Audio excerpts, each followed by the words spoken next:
We're back in Miami, where we're set to do battle in the Nissan Grand Prix of Miami.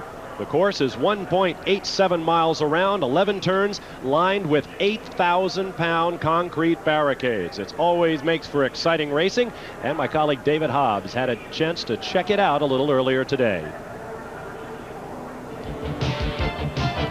As we exit the last corner, coming up at about 140 miles an hour, cross the stripe there into turn one. Starts off very shallow, but tightens up here as we go down to second gear. Clip the apex on the right and accelerate hard up to third. Whistle past that camel light. Round this little left-hander, which makes overtaking difficult into this corner, turn three. Down to second again. There's that concrete strip. Track break-up a couple of years ago, but that's stopped that. Up to the wall there, up to third. Hard on the brake, back to second again. Clips the apex, as you can see. Not much exit room on the left there if anybody gets away from it. Into the apex, up to third again as we go through another little left-hand sweep here. Very tricky with the track. It's hard to get a proper sight when you're sitting on the ground as you are in these racing cars. On the brakes again into second, the tightest corner here. Sweeps into the apex, out to the wall, up to third, up to fourth, up to fifth. 140 miles an hour as you go to the fastest corner on the track. It's very fast, left-hand sweep onto Biscayne Boulevard, and also extremely bumpy. Car peaks out here at about 170 miles an hour, hard on the brakes, down to the box, into third, clips that left-hand apex, down to the wall, up to fourth again at about 130 miles an hour as he comes into turn 11, the last one here. 180-degree corner, right into the left there, hugs that exit all the way there, exits here hard, up to fourth gear, crosses the line at about 140 miles an hour, making it 95 mile an hour average. Thank you, David. And you mentioned the Camel Lights car. This is a 2-for-1, folks. Not only the big full-blown GT prototype cars, they'll also have the smaller, less expensive, somewhat slower, but always exciting Camel Lights cars in the field as well. Now let's take a look at our Sears Die Hard starting grid. Brought to you by the Die Hard battery, now with more power when you need it most. For the fourth time in as many years, Geoff Brabham, the Camel GT champion, has his Nissan on the pole. It will be started by Irishman Derek Daly. Outside the row one was to have been the Jaguar XJR10 to be driven by Cobb, who won this race 2 years ago, sharing with Dane John Nielsen. That car will not start the race. Inside row two will be Drake Olson, starting the Toyota Eagle, to be shared with Rocky Moran from California and Juan Fangio, nephew of the 5-time world champion. At their elbow will be Albert Neon Jr., who finished third in this race last year, a big favorite. He's sharing with Mexican Bernard Jourdain in a Chevy Spice. Row three will be Chip Robinson and Bob Earl. Chip, the 1987 Camel GT champion. Earl will start the Nissan. Next to them will be Raul Boesel, a former world champion and a kart IndyCar driver. He is sharing with the 85 Miami GP winner Bob Wallach from France. Row four would be Jeff Klein and Steve Phillips sharing in a Pontiac, but that car was damaged in a practice accident this morning. They will not start. Dan Marvin will be alone on row four, sharing with Bill Cole and Parker Johnstone in a Pontiac Spice car. Row five will be James Weaver out of England, sharing with IndyCar's Indy 500 Rookie of the Year Scott Pruitt in a Porsche 962. At their left elbows, Wayne Taylor and Jim Miller in a Chevy Spice that spent some time on two wheels in this morning's warm-up. Row six will be the other Toyota Eagle, entered by Dan Gurney's team. Drake Olson, Rocky Moran, and Juan Fangio sharing that car as well. Moran will start. Next to them, Davy Jones will share with former World Sports Car champion Martin Brundle in another Jaguar. Row 7 will be Kevin Cogan starting. John Paul Jr., former series champ, to follow in the Nissan. Next to them, Tom Lopez and Firmin Velez, the C2 world champion. Those are the European version of the Camel Lights cars. That's a Buick Spice. Row 8 will be Derek Bell and Gianpiero Moretti. Moretti to start in their Porsche. Next to Bill Adam, our sometime announcing colleague, sharing with Canadian businessman David Seabrook in another Porsche. Row 9 will be Martino Fanato and Ruggero Malgrati in a Ferrari-powered Spice, next to the Buick Spice of the reigning Camel Lights champion Scott Schubot and Linda Ludeman. Row 10 will be David Tennyson and Calvin Fish in another Ferrari Spice, next to the Charles Morgan, Tom Hessard Buick-powered Spice. Row 11, Brent O'Neill and Jean Delamousse sharing a Buick Argo next to Costas Los and Almo Capelli. Rennie Herzog and Hurley Haywood will have their Porsche on row 12, next to Ken Knott and Rob Wilson in a Camel Lights car. David Roca and Oscar Manitou from Mexico will be inside row 13, next to Uli Beery and John Graham. Row 14 will be Howard Katz and Ferdinand de Lesseps in a Buick-powered Spice Camel Lights car. Max Schmidt will be next to them in a Mazda Argo. Row 15, Rob Wilson will start. Victor Gonzalez, Steve Sergani, and Chris Issa will decide who will follow in that Camel Lights machine. George Sutcliffe and Mike Dow will be next to them. And we are going green here in Miami. The flag is out. We're underway. The 83 Nissan of Derek Daly takes the point. And they're very close, a little push there between the 98 car of Drake Olson and Albert Neon, the local guy in the normally aspirated Buick. Having a go there. Look at that Chevrolet ride. Neon went right underneath Drake Olson, who in turn is giving Derek Daly all that he could ask for. And this is important because Daly has never seen this racetrack before. He's driving in the defending championship car, sharing with the defending Camel GT champion, two-time champion. Oh, we've got Dan Marvin gone around. Tough break. This team is in their series debut. They really want to do well here, and Dan Marvin out of California not getting off to a great start. Up on the concrete curving he goes. Going to have to do a proper three-point turn here, put it in reverse. That's going to cost him a lot of time, but it is quite a long race, so he can make a lot of that time back up as long as he doesn't get too flustered and panicky here, and we hope the same won't apply at the front. Look at those cars bounce around as they hit Biscayne Boulevard. And the Toyota demonstrated tremendous top-line speed there. You won't find a more aggressive driver than Drake Olson, and he has got Dan Gurney's Eagle working. This is a totally American designed and built Toyota GTP car. Last year they ran a European variation on this machine. This year it's their own machine. There are two of them in this race. And right back there, Derek Daly getting all that he can handle from Albert Neon. Behind him, Bob Earl in the second Nissan car. Well, there's no doubt about it that Derek Daly is running a fairly conservative pace at the moment, and Neon really wants to get by him because he's got right behind him, he's got the other Nissan and a flock of Porsches, and if he could get around Daly, I'm sure he could put some daylight between himself and that car. And he obviously doesn't want to let the Toyota get too far in front. Good look there at Albert Neon Jr., who electrified this crowd. He is from the Miami area. Back in 1983, his father Albert Sr. was named IMSA's Mechanic of the Year, so the racing roots run deep in the Neon family. He was to have driven with Emerson Fittipaldi, the kart IndyCar champion this year, but that was not possible for sponsorship reasons. Look at the gap that Drake Olson has opened over Derek Daly. It's a pretty wide gap, and Neon won't be happy with that at all. Daly picking up the pace now as he gets used to it. He's a very, very experienced driver, and he wasn't going to be flustered on those opening laps, and he wasn't. There's a good look at Bob Earl. Bob Earl doing a good job here for his first time on this track, and only about his second or third time in this car. This could be an important race. Like Daly, he's not driven here before. He is new to the Nissan team. He has won in every other IMSA GT category. He has not won in GTP. Should he do it, he will become the second driver after Elliott Forbes Robinson to win in all four IMSA classes. Right behind him is the Jochen Dauer car, being driven by Raul Bussell, well known to Americans as an IndyCar driver and of course a world sports car champion for Jaguar 2 years ago. And his co-driver today will be Bob Wallach, who's driven just about every Porsche that's ever been built. There is Neon stuck in a Nissan sandwich. Derek Daly in front of him, Bob Earl behind him. Doing a good job because he's got the 6-litre Chevrolet normally aspirated. There we see the view from inside John Paul Jr.'s car, which is also a Nissan. Very similar to the lead cars, but of course on BF Goodrich tires, not Goodyear. Actually, that's Kevin Kogan driving right now. John Paul Jr. will take over later. But that is what it looks like for the drivers. Now, this is a course built on city streets. There is the bump David mentioned. Now you're on to Biscayne Boulevard, one of the world's most famous boulevards. Neon apparently has a problem. Neon, yes, engine's gone. All that smoke coming out of it. See if we can pick him up. They come off Biscayne Boulevard. Now they're on private property. This is a former railroad yard that serves as a parking lot during the rest of the year. Promoter Ralph Sanchez has built his racetrack on it. Now they go down across the start-finish line and they enter Bicentennial Park, where the track has been paved through the park, which gives the spectators little hills, grassy hills, shaded by trees. A beautiful racetrack to watch. And one of the Nissans has trouble. That is Daly. Bob Earl is directly in front of you, so Neon and Daly both with trouble early on. There's Neon's car in the pits.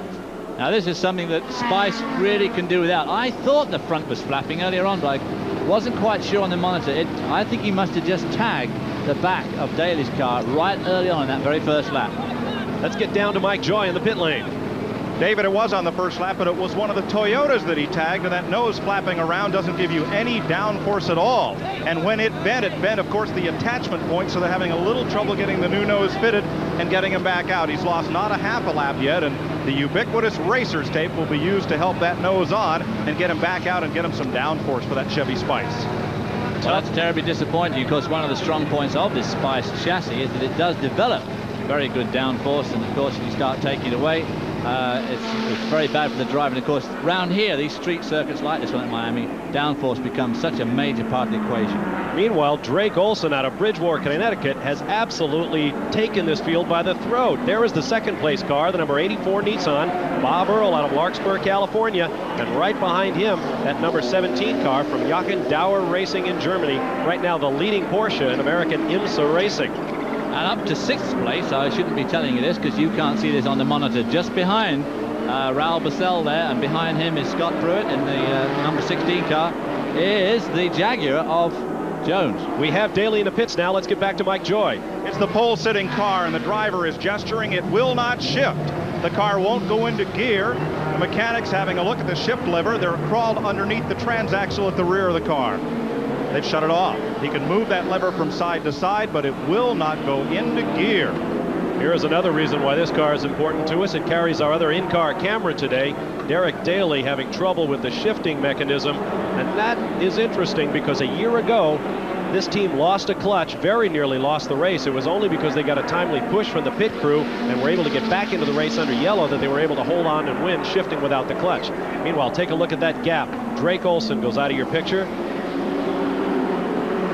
Way out of the picture and into the picture. No, he's still in the picture, but nobody else is, and not likely to be for a minute either. I was going to time the gap there, but we didn't get to see it all. Drake Olson, who came into the Camel GT Series with a bang back in the mid-1980s, won his first race with the Dyson Racing team. We're in this event today. And then blotted his copybook, had a number of accidents, one of which was here, or two of which were here in practice. Back underway once again. Derek Daly apparently has got it working again. And a huge crowd on hand here. We're not competing with golf or tennis this weekend, as this race has in the past. Promoter Ralph Sanchez expects a huge crowd. Stay with us. Back in Miami, you're watching live as Drake Olson, driving for American racing legend Dan Gurney, has absolutely run away from this field. There is a trailing car. Olson in the white number 98 Toyota. Look at the interval. You're looking back up a highway ramp that's been converted to racing purposes here in Miami. Here comes Bob Earl in the number 84 Nissan. Behind him, Raoul Boesel in the number 17 Porsche. And Drake Olson is the length of the Biscayne Boulevard straightaway ahead of them. 10.8 seconds is the gap. Drake Olson is flying. There he is. And then you can see how Bob Earl, by running a conservative pace, is holding that other field bunch behind him. Makes great racing for the crowd, but very frustrating for those other drivers. Let's see if we can find out more about the racing strategy for this Toyota team. Here's Rick DeBrule.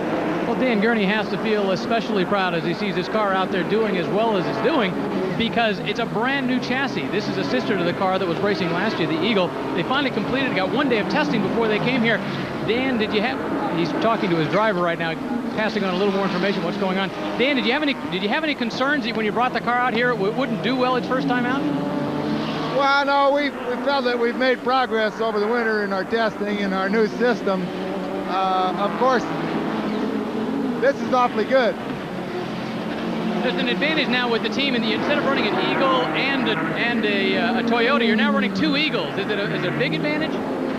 Well, no. All these cars have a lot of little minor things that all add up to a good combination or not so good combination. And we're still in the learning process, but we have made excellent progress, and well, I hope it holds in there. For the rest of the race, Dan Gurney. Former GTO team champions, now in only their second full year of full-blown GTP racing here on the IMSA Camel GT Trail. Drake Olson now having to work slower traffic. Dan Gurney, of course, a hero of mine when I was a young lad. One of the few people to win at the Belgium circuit, the old Spa-Francorchamps, where we go with our Formula 1 coverage today. But a very different kettle of fish in those days. Still a 10-second lead that lead car has over Bob Earl. Be interesting to see whether traffic, in fact, slows up Drake Olson passing that 79 car. That was one of the lights cars involved in a three-car tangle this morning that knocked Jeff Klein's Spice out of the race. Wayne Taylor also had the number 64 Chevy Spice up on two wheels, but those cars both in the race right now. Well, it was more than on two wheels. It was actually flying vertically on its side. I mean, it was the most extraordinary looking sight, and how he got out of the thing, I can't imagine. But they put it back onto its wheels and they drove it back to the pit. There's the number 60 Jaguar. Now, here's an interesting point, too. That number 60 Jaguar is at the back of this group, which is basically battling for second spot. There he gets around the the Busby-owned car, the Goodrich-shod Nissan. Oh, no, he didn't. It just shows the power that turbocharged Nissan's got when he wants to get on with it. Ooh, and bump as they come up that straight. Now, Jones, of course, getting just a little bit uptight here. Well, he's doing okay. He started 12th. He's now up to 6th. There is the view that Kevin Kogan has. So John Egan, chairman of Jaguar Worldwide, is here. Mike Dale, president of the United States company. They're all here to come and watch. They got all pumped up when their cars came first and second. Look at them coming to that turn 1. See, over the curb, up on the outside curb. There you see Bob Earl just in front. Obviously can't quite come to grips with him. That's the number 16 Porsche. That is Scott Pruitt, James Weaver up ahead. And at this point, I'd have to say 67 Kogan is holding up 60 Jones. Oh, quite a bit. But it's difficult. But it's still very difficult to get past. Let's get down to the pit lane for a comment from Rick DeBrule. Well, the one disappointed spectator in this particular race is Price Cobb. Price, what happened with the number 61 car? I believe a belt on the drive system and the engine broke driving it over here from the pits. So just one of those strokes of fate. Things like that happen. Something that simple knocked the car out. Yeah, that's right. Now, what does this do to your driving at all today? Will you be able to get into the number 60 car, or are you strictly a spectator? No, I think they've chosen not to let me do that, and because the combination of Davey and Martin has been pretty good all weekend. So you're just going to sit here and watch? For a while. Well, Price Cobb said it last year. Sometimes you're the windshield, sometimes you're the bug. Well, he won't be going to drive a Porsche, that's for dead sure. That's passing the Gebhardt car with the 5-cylinder turbo Audi engine. Great mechanical combinations here at IMSA Racing. Yep, that's the sort of thing you got to watch in this traffic. Almost made contact with Kogan, but he got through okay. Now Jones going to take a shot underneath in turn 1. He's not going to get it done. And right behind Jones is now Albert Naon. After that pit stop, he's come right back and he's pulled up about 7 seconds in the last 3 or 4 laps. So Jones has really got to get around that Nissan. That's what traffic will do. The Nissan, single turbo, push rod engine, meaning no overhead cams, 2 valves per cylinder. The Jaguar has twin turbochargers, 4 valves per cylinder and overhead cams. There you see the 83 car of Derek Daly trying desperately to get back into this one. Presently shown out of the top 7 positions. Let's get down to Mike Joy to learn more. As Daly tries to battle back with this car, the question rages in the Nissan pit about driver changes. They have 4 nominated drivers for the 2 cars. IMSA says you must drive 45 minutes in the car to get points. But if the 83 car breaks and has to go behind the wall, does that mean that Brabham and Chip Robinson could each drive 45 minutes in the 84 car and all 3 drivers get points? There's a lot of thumbing through the IMSA rulebook going on down here. And those points are so very important. 14 seconds the gap. Now we're going to go inside Derek Daly's car, turn up the microphone and let you listen. Let's see if he's having problems shifting that car.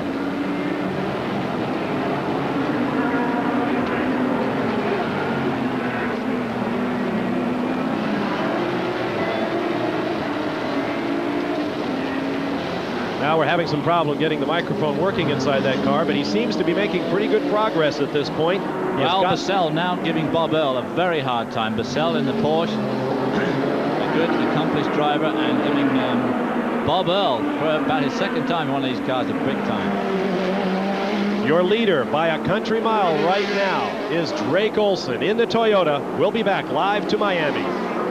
Live at the Nissan Grand Prix of Miami. You can bet Nissan isn't happy with this. A Toyota is leading Drake Olson by more than 15 seconds with just 16 minutes down in a race scheduled to go 2:45.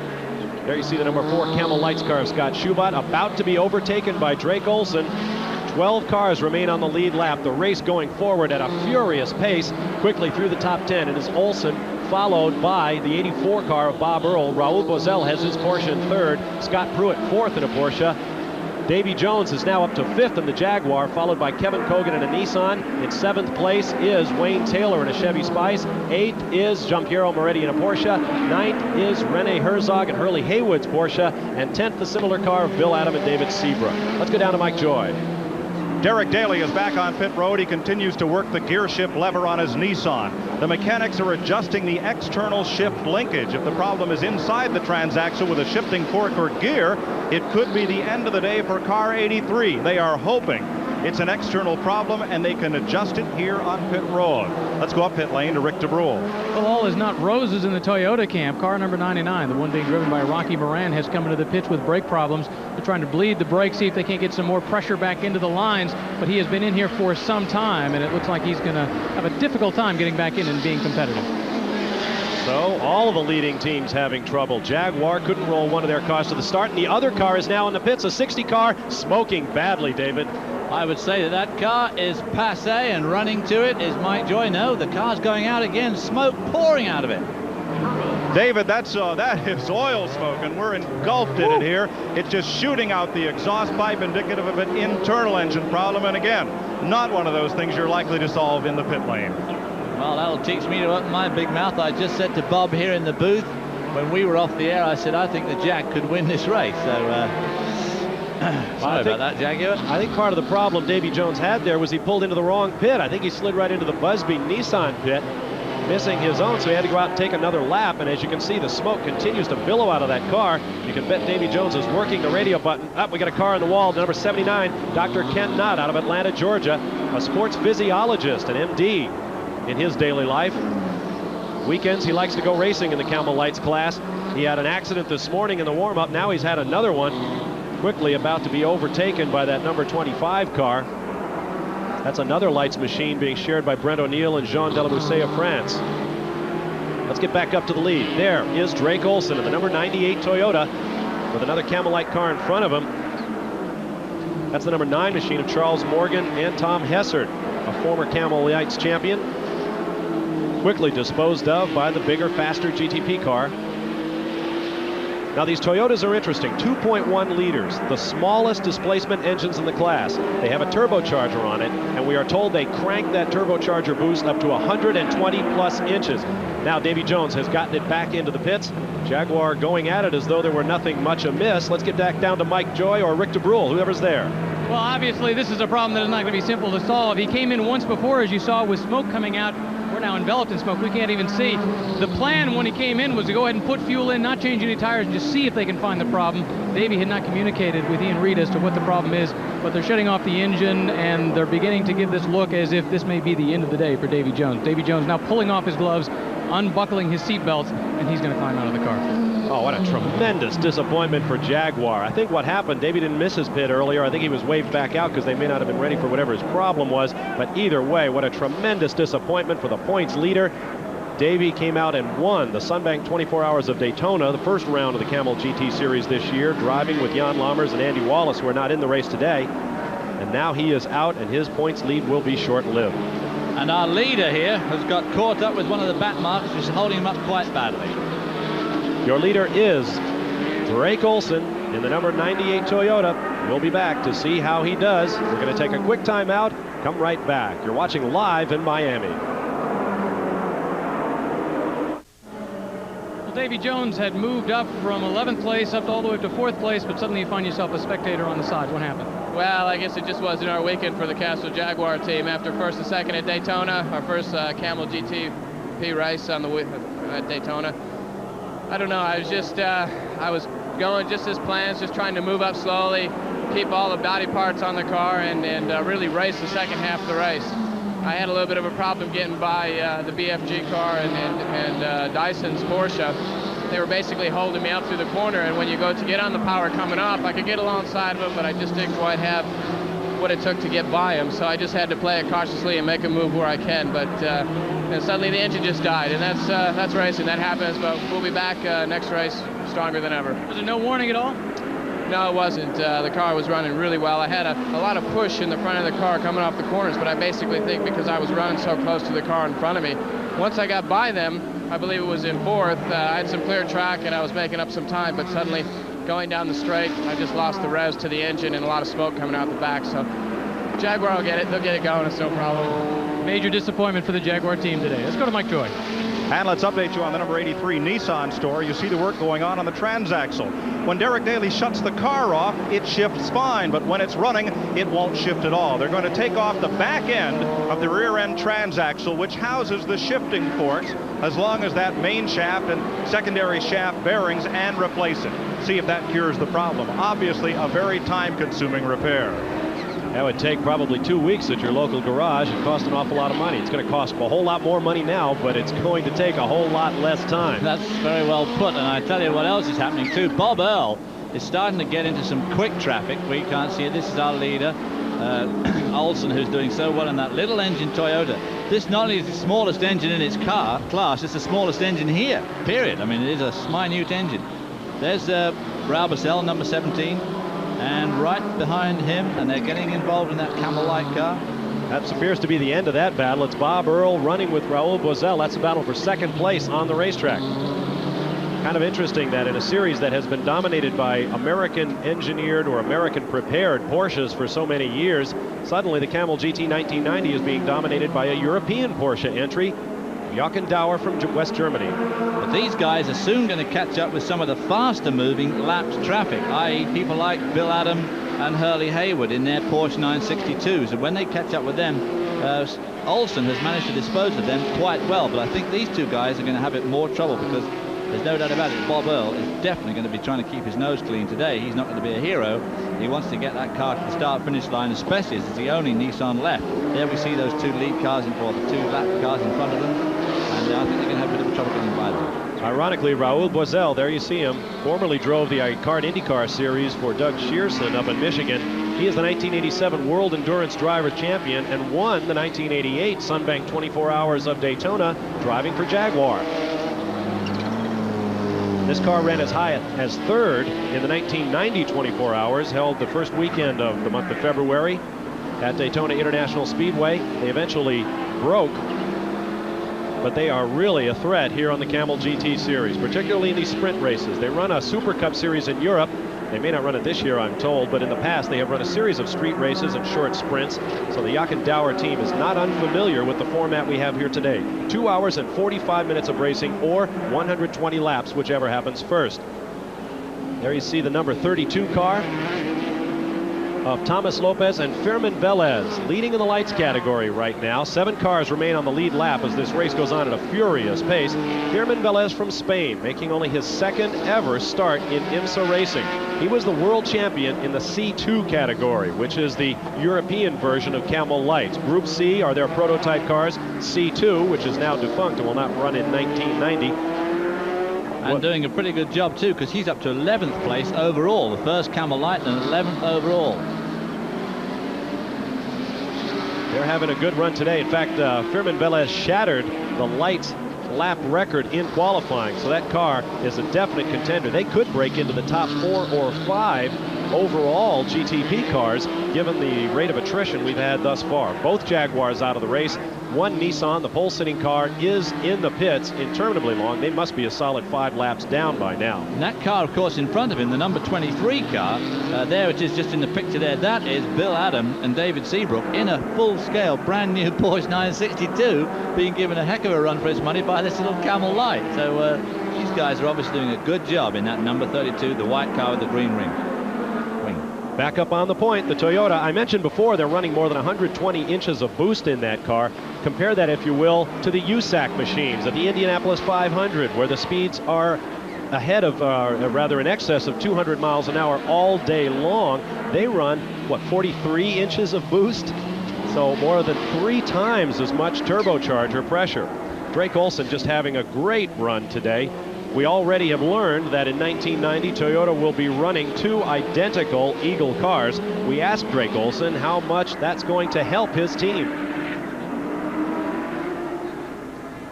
It's going to put us ahead during the race weekends probably by 100% efficiency-wise. We could try so many more things between 2 cars, and we're utilizing the time so much better that way.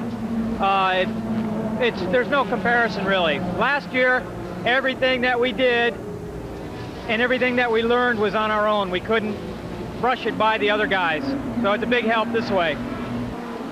By the other guys, of course, Drake Olson means the rest of his team. I mentioned they were running a Group C derivative of this Toyota GTP car. The 2 cars had nothing in common except the engines that they ran. So they were essentially running two different teams within the Dan Gurney All-American Racers organization. And as Drake just pointed out, you couldn't share any information. You couldn't go to the other team for setup information.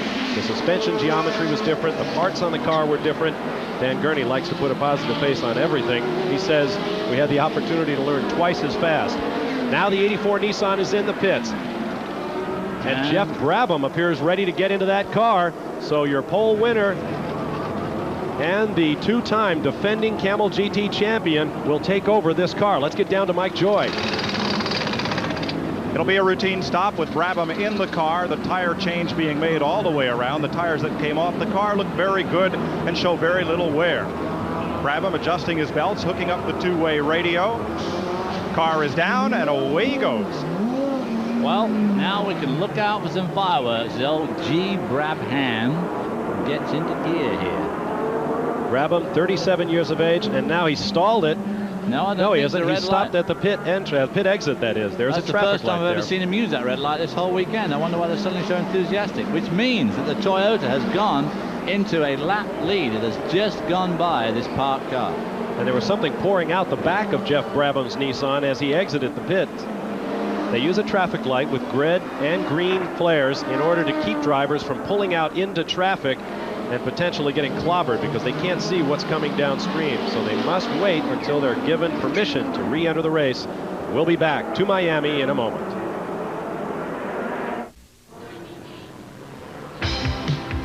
The very first Miami Grand Prix start was a battle of nerves. In a pouring rain, pole sitter John Paul Jr. on the left brought the field around in a crawl. In the J. David car, John Fitzpatrick rolled the dice, jumped the start, and lost. He was black flagged. It was only the beginning of one of the most peculiar races in Miami history, the 1983 Grand Prix. And in 1990, your leader is Drake Olson out of Bridgewater, Connecticut in Dan Gurney's All-American Racers Eagle. And co-driver, of course, with John Fitzpatrick in that incredibly wet race was yours truly. Yes, another one of my stunning finishes. We'll be seeing more of David Hobbs in past Miami Grand Prix iterations. Right now, Drake Olson has absolutely stunned a crowd, probably of record proportions here at Miami. We have a beautiful day. He is running away from this pack at record pace. Let's get down to Rick DeBrule. Well, Drake Olson's Eagle is technically designated as an 89 HF, which stands for Ron Hopkins and Hiro Fujimori. Those are the H and the F. Hiro Fujimori is still with the team, but Ron Hopkins just a week ago decided to leave the team. He wanted something a little more thrilling. He's now going to be designing roller coasters for Disney World. Well, he may have made his racing swan song, so to speak, a good one. Drake Olson really getting optimum performance out of this Toyota. He just lapped at 1 minute 15.4 seconds by my watch. That's comfortably 6 seconds off his qualifying pace, averaging just a tick under 90 miles an hour. But Geoff Brabham on my watch, lapped at 1:13. So he's getting on with the pace, but he's got over a lap, well over a lap, to make up on this car now. They must have had a very bad pit stop as well. They were 25 seconds behind, and now they're about 1 minute and 15 behind. It's rather a lot to try and make up. As you watch Drake Olson work, let me run quickly through the top 10. Drake Olson, your leader, followed by Raul Boesel in second. The third place car is Scott Pruitt in a Porsche, followed by Wayne Taylor in a Chevy Spice. Fifth is Kevin Kogan in the second Nissan, the Busby Nissan that is, a separate team. Gianpiero Moretti is in sixth in a Porsche, followed by Geoff Brabham in seventh position. Early Haywood is in eighth. Ninth is Bill Adam. 10th is Fermin Velez in the Camel Lights class. He is the leader in that class. Right behind him in 11th place, the defending champion in the race in that number 4 car, just about to be caught by Drake Olson, Scott Schubot, who drove the entire 2 hours and 45 minutes of this race last year solo. Well, you just said a moment ago that Drake Olson had stunned the crowd here. I think more to the point, he must have absolutely stunned Jaguar and Nissan, because he has pulled out the most incredible lead and is still lapping so fast and so strong, and he is going to be extremely tough to beat today, and obviously it's not very good for other races too coming up.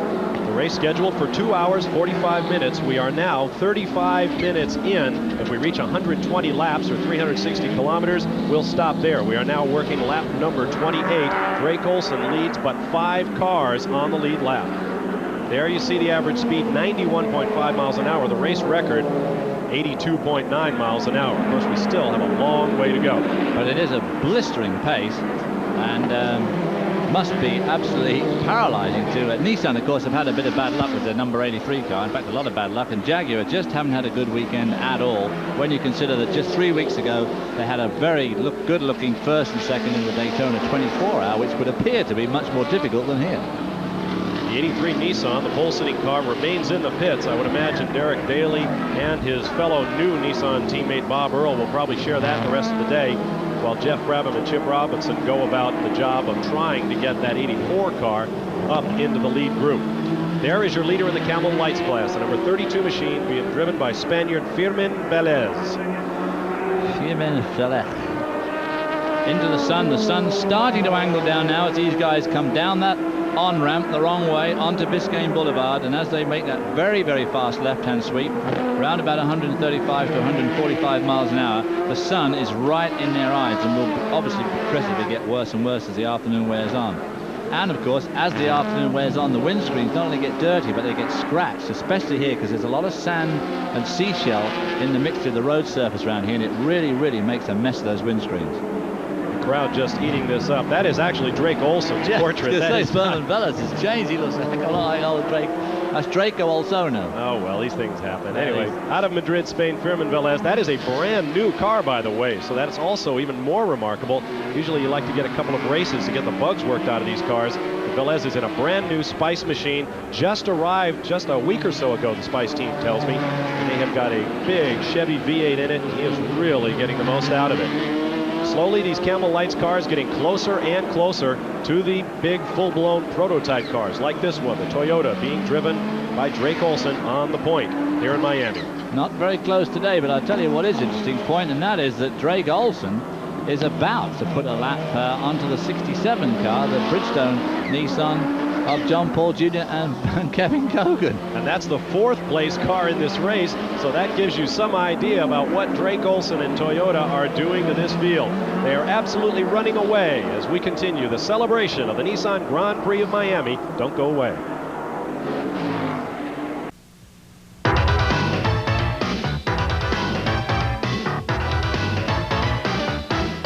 Track Facts are brought to you by Quaker State. The Big Q is one tough motor oil. In the 1960s at Le Mans, Dan Gurney drove a Ford GT40 that was 40 inches high. Dan is 6'3" and needed a bubble in the roof over the driver's compartment to clear his helmet. Here are the Jaguars at Miami with a similar bubble, but these are not center seating cars. Officially, the bubble is to accommodate the two-way radio antenna and to duct cockpit air. But isn't it an interesting coincidence that the height of this bubble matches the height of the car's rear wing, which IMSA dictates may be no taller than the roof of the race car? I guess you'd call that creative engineering. I would say so. Just built for guys like me and Dan Gurney. And of course, Dan Gurney's team out there working for him now, because the number 99 car, which is really very well out of the picture, has been into the pits, is holding up very badly young Jeff Brabham in the lead and only remaining Nissan. And he's having a lot of trouble getting around him. And meanwhile, Drake Olson is extending his lead yet again. So Brabham, no doubt, getting a bit desperate, as will Cass Kasner sitting down in the Nissan pit. A real oriental war of nerves being fought here in this beautiful American city of Miami on the Sea. And the ironic thing is these cars were both designed, conceived, engineered, built, and raced here in the United States. In fact, if you say these are foreign cars, you don't go by the Nissan pits. Those guys will get all over you if you say this is anything but an all-American car. And the same with the Toyota guys. The car was designed here in the States. Dan Gurney's boys built it from the wheels up. They consider it truly an all-American race car. Well, one of the people from BMW North America who used to be involved in our GTP program has moved out to California. There's Derek Bell's car. That's Jean-Pierre Moretti behind the wheel. He looks a little second-hand. That front end, the nose seems to be dragging a little bit. I wonder if he hooked something. Could have done very, very easy to do here. Derek Bell. Rick DeBrule is standing by in the Momo pits. Take it away, Rick. Well, they come in, Moretti in the car. They're going to make the driver change. Derek Bell is going to get in. This is more than just a routine pit stop, though. They're having a problem with the gearbox. According to Derek Bell, talked with him moments ago, he said over the radio that Moretti had been saying that there is a problem with 4th gear. It is not working properly. So while the team goes together and puts the tires on, they make the driver change. By the way, this is the car that had the accident at Daytona, ended up on its roof. It just flew in the other night from Germany. So they got it back together. Now the only question is, will it be back together enough to last through the whole race? Look at the side scoops. The crewman is leaning over the window, but you look at the ventilator scoops. They are curved. This is a car that has been totally re-engineered and redesigned in order to provide the optimum in aerodynamics. And the Porsche teams that are here have been looking this car over all weekend. This is about as tricked up as you can make a 962C. And that C means that it is the European variation that won 7 times at the 24 Hours of Le Mans. It is water-cooled, a flat 6 engine, as Porsche race cars have been since God made dirt, I guess, as opposed to the regular 962s, which are air-cooled cars and which won Porsche's 50th victory at the 24 Hours of Daytona 1 year ago. But the future will be with the 962Cs. Derek Bell, a 2-time world champion, probably drives this car better than any other man on the planet. Let's get back to the pit lane now, and a comment from Mike Joy. The number 83 Nissan has completed its repair, and it's gone back out after taking off that rear transaxle cover, making the necessary repair and change with the shift forks there. The problem was internal. The car will now shift, but Derek Daly, who has stayed in the car the entire time while it was being repaired, is many laps down. Well, he's many laps down, and there's the lead car, number 98. Geoff Brabham has just got round its sister car, the number 98, 9 Toyota, and maybe we'll see Derek Daly doing a bit of foiling now for his teammate. While Rick de Brule is caught up with Jean-Pierre Moretti, who just got out of the 30 car. Go ahead, Rick. Derek Bell was saying there was some problems with 4th gear. How much was that hampering you on the track? Is it gone? No, I believe the 4th gear is completely broken. We are using 3 times the 4th gear in the racetrack. We are losing 2 seconds each lap. That's it. How is the track holding up? Better than always. Normally it was terrible. Today, at least, for the moment, no accidents, so it was not so difficult. But you may hang on. The question is how well you'll do for the rest of the day. I rest, and he's driving. I guess at age 49, he probably deserves a rest. Jean-Pierre Moretti has been driving the Camel GT Series since the 70s. His last victory came in 1980. He has won 2 career Camel GT starts, and it has been 79 races since he has won. But now when you've got Derek Bell on your side, well, you just know that drought won't last long. Anything can happen, I suppose.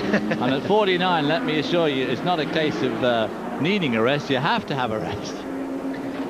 Jean-Pierre Moretti, by the way, has a PhD, a doctorate in economics from Pavia University in Italy. He certainly made a lot of money, I know that, with steering wheels and road wheels, provides a lot of original equipment to European manufacturers, and has been extremely successful with what started off for him as just a hobby. Another team that deserves a victory is on point right now, and massively so. Drake Olson doing very, very well. They won 2 poles, the Toyota team did in their first season last year. They led a couple of races, but never won one. Today may do it for them.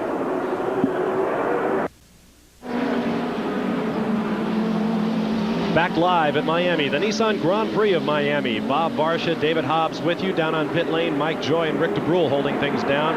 We're watching a battle further back in the pack between a bunch of Camel Lights cars. There's the number 9 machine. It looks like Charles Morgan behind the wheel out of Conway, Arkansas. President of his own software computer company serving the mail order industries. Or excuse me, that's the sister car. That's the 9 of Howard Katz and Ferdinand Delessert. The 8, an identical car bearing number 8, is the Morgan Hessert car. That one being shared by Howard Katz, a New York City restaurateur, finished 5th in Camel Lights points last year. Ferdinand Delessert from Paris, France, who runs the C2, or the European version of Camel Lights, regularly. He finished 2nd in the season finale last year in Del Mar, California. Very, very qualified.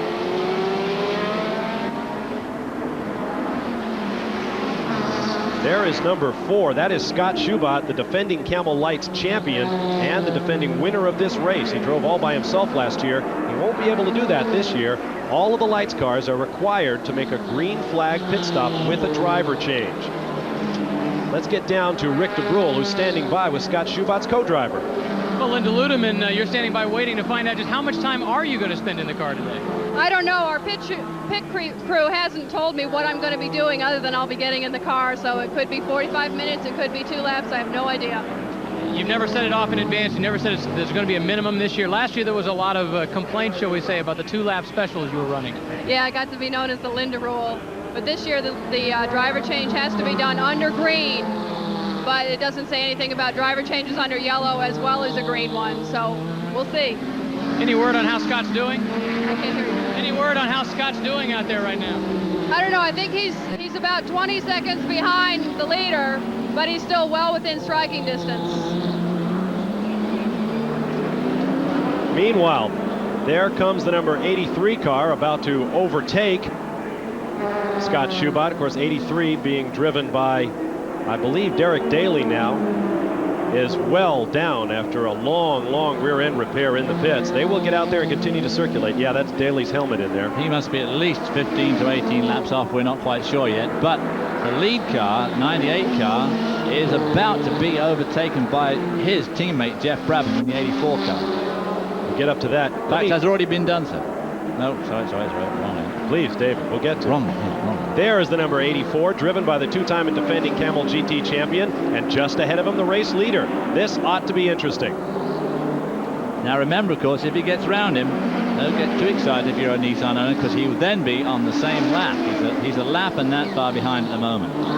But he has wound him in from about 15 seconds, well, a lap and 25 seconds behind when he first came out of the pit. So he's obviously making ground on that Toyota, but of course he's got a long way to go yet. Oh, getting caught up with the Camel Light car there. He has an hour and 55 minutes to do it, and the Nissan crew was once IMSA's champions, so if anybody can get their man in and out in a hurry and let him make up ground at the pits as well as on the racetrack, it's those Nissan guys.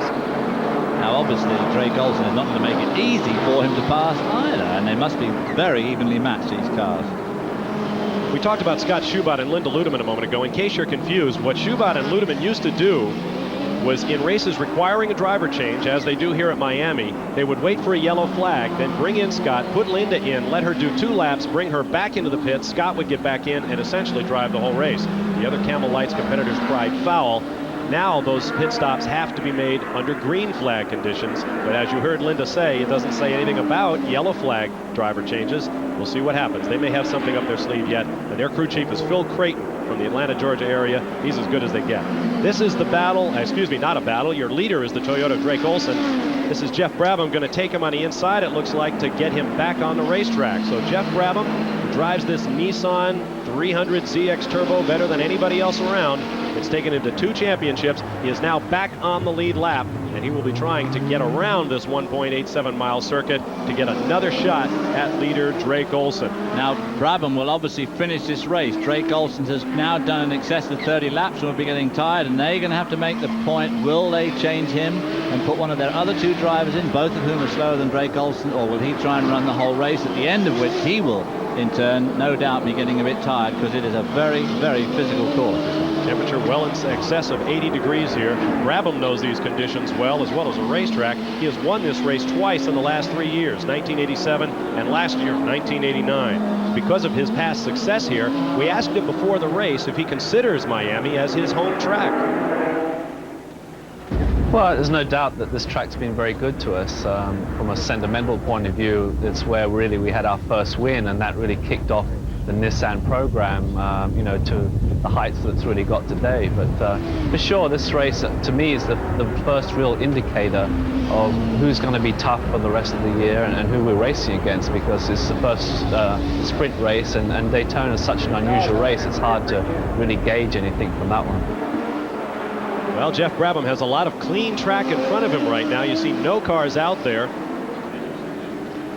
Pulled out nearly 4 seconds on that lap.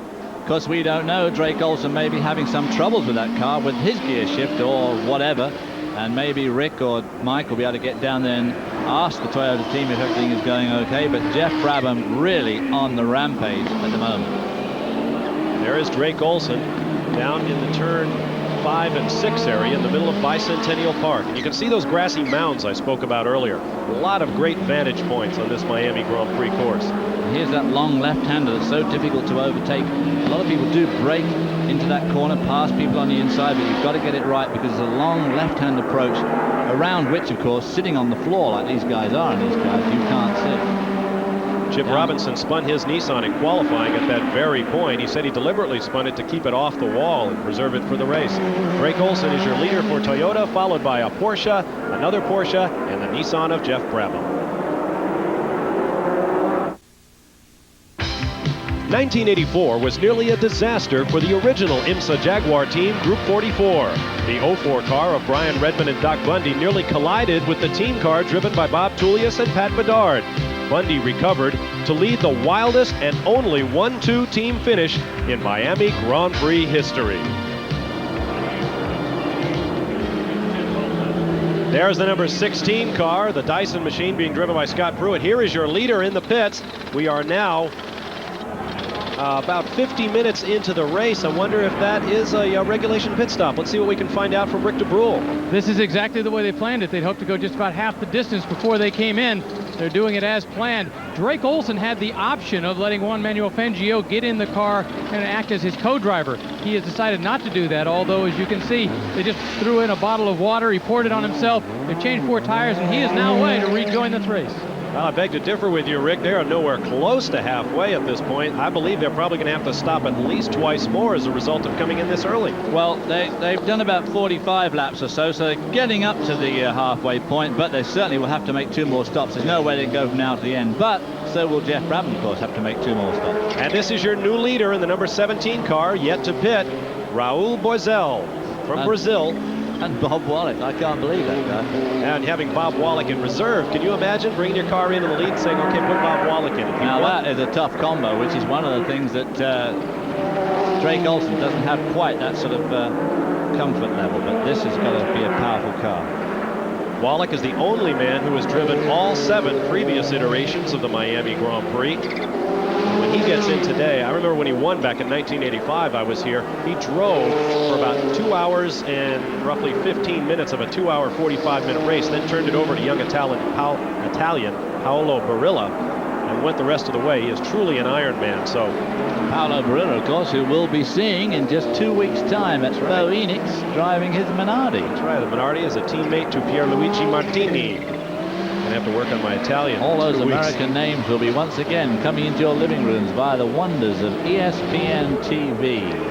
I know I'm jacked about it. I hope you will all tune in for Phoenix. We'll bring you the opening round of the World Drivers' Championship right here in the United States. It should be a great, great race. Alain Prost over there with a Ferrari tearing up track records everywhere. Ayrton Senna coming back angrier than ever, looking for a win for the McLaren Honda. It should be wonderful.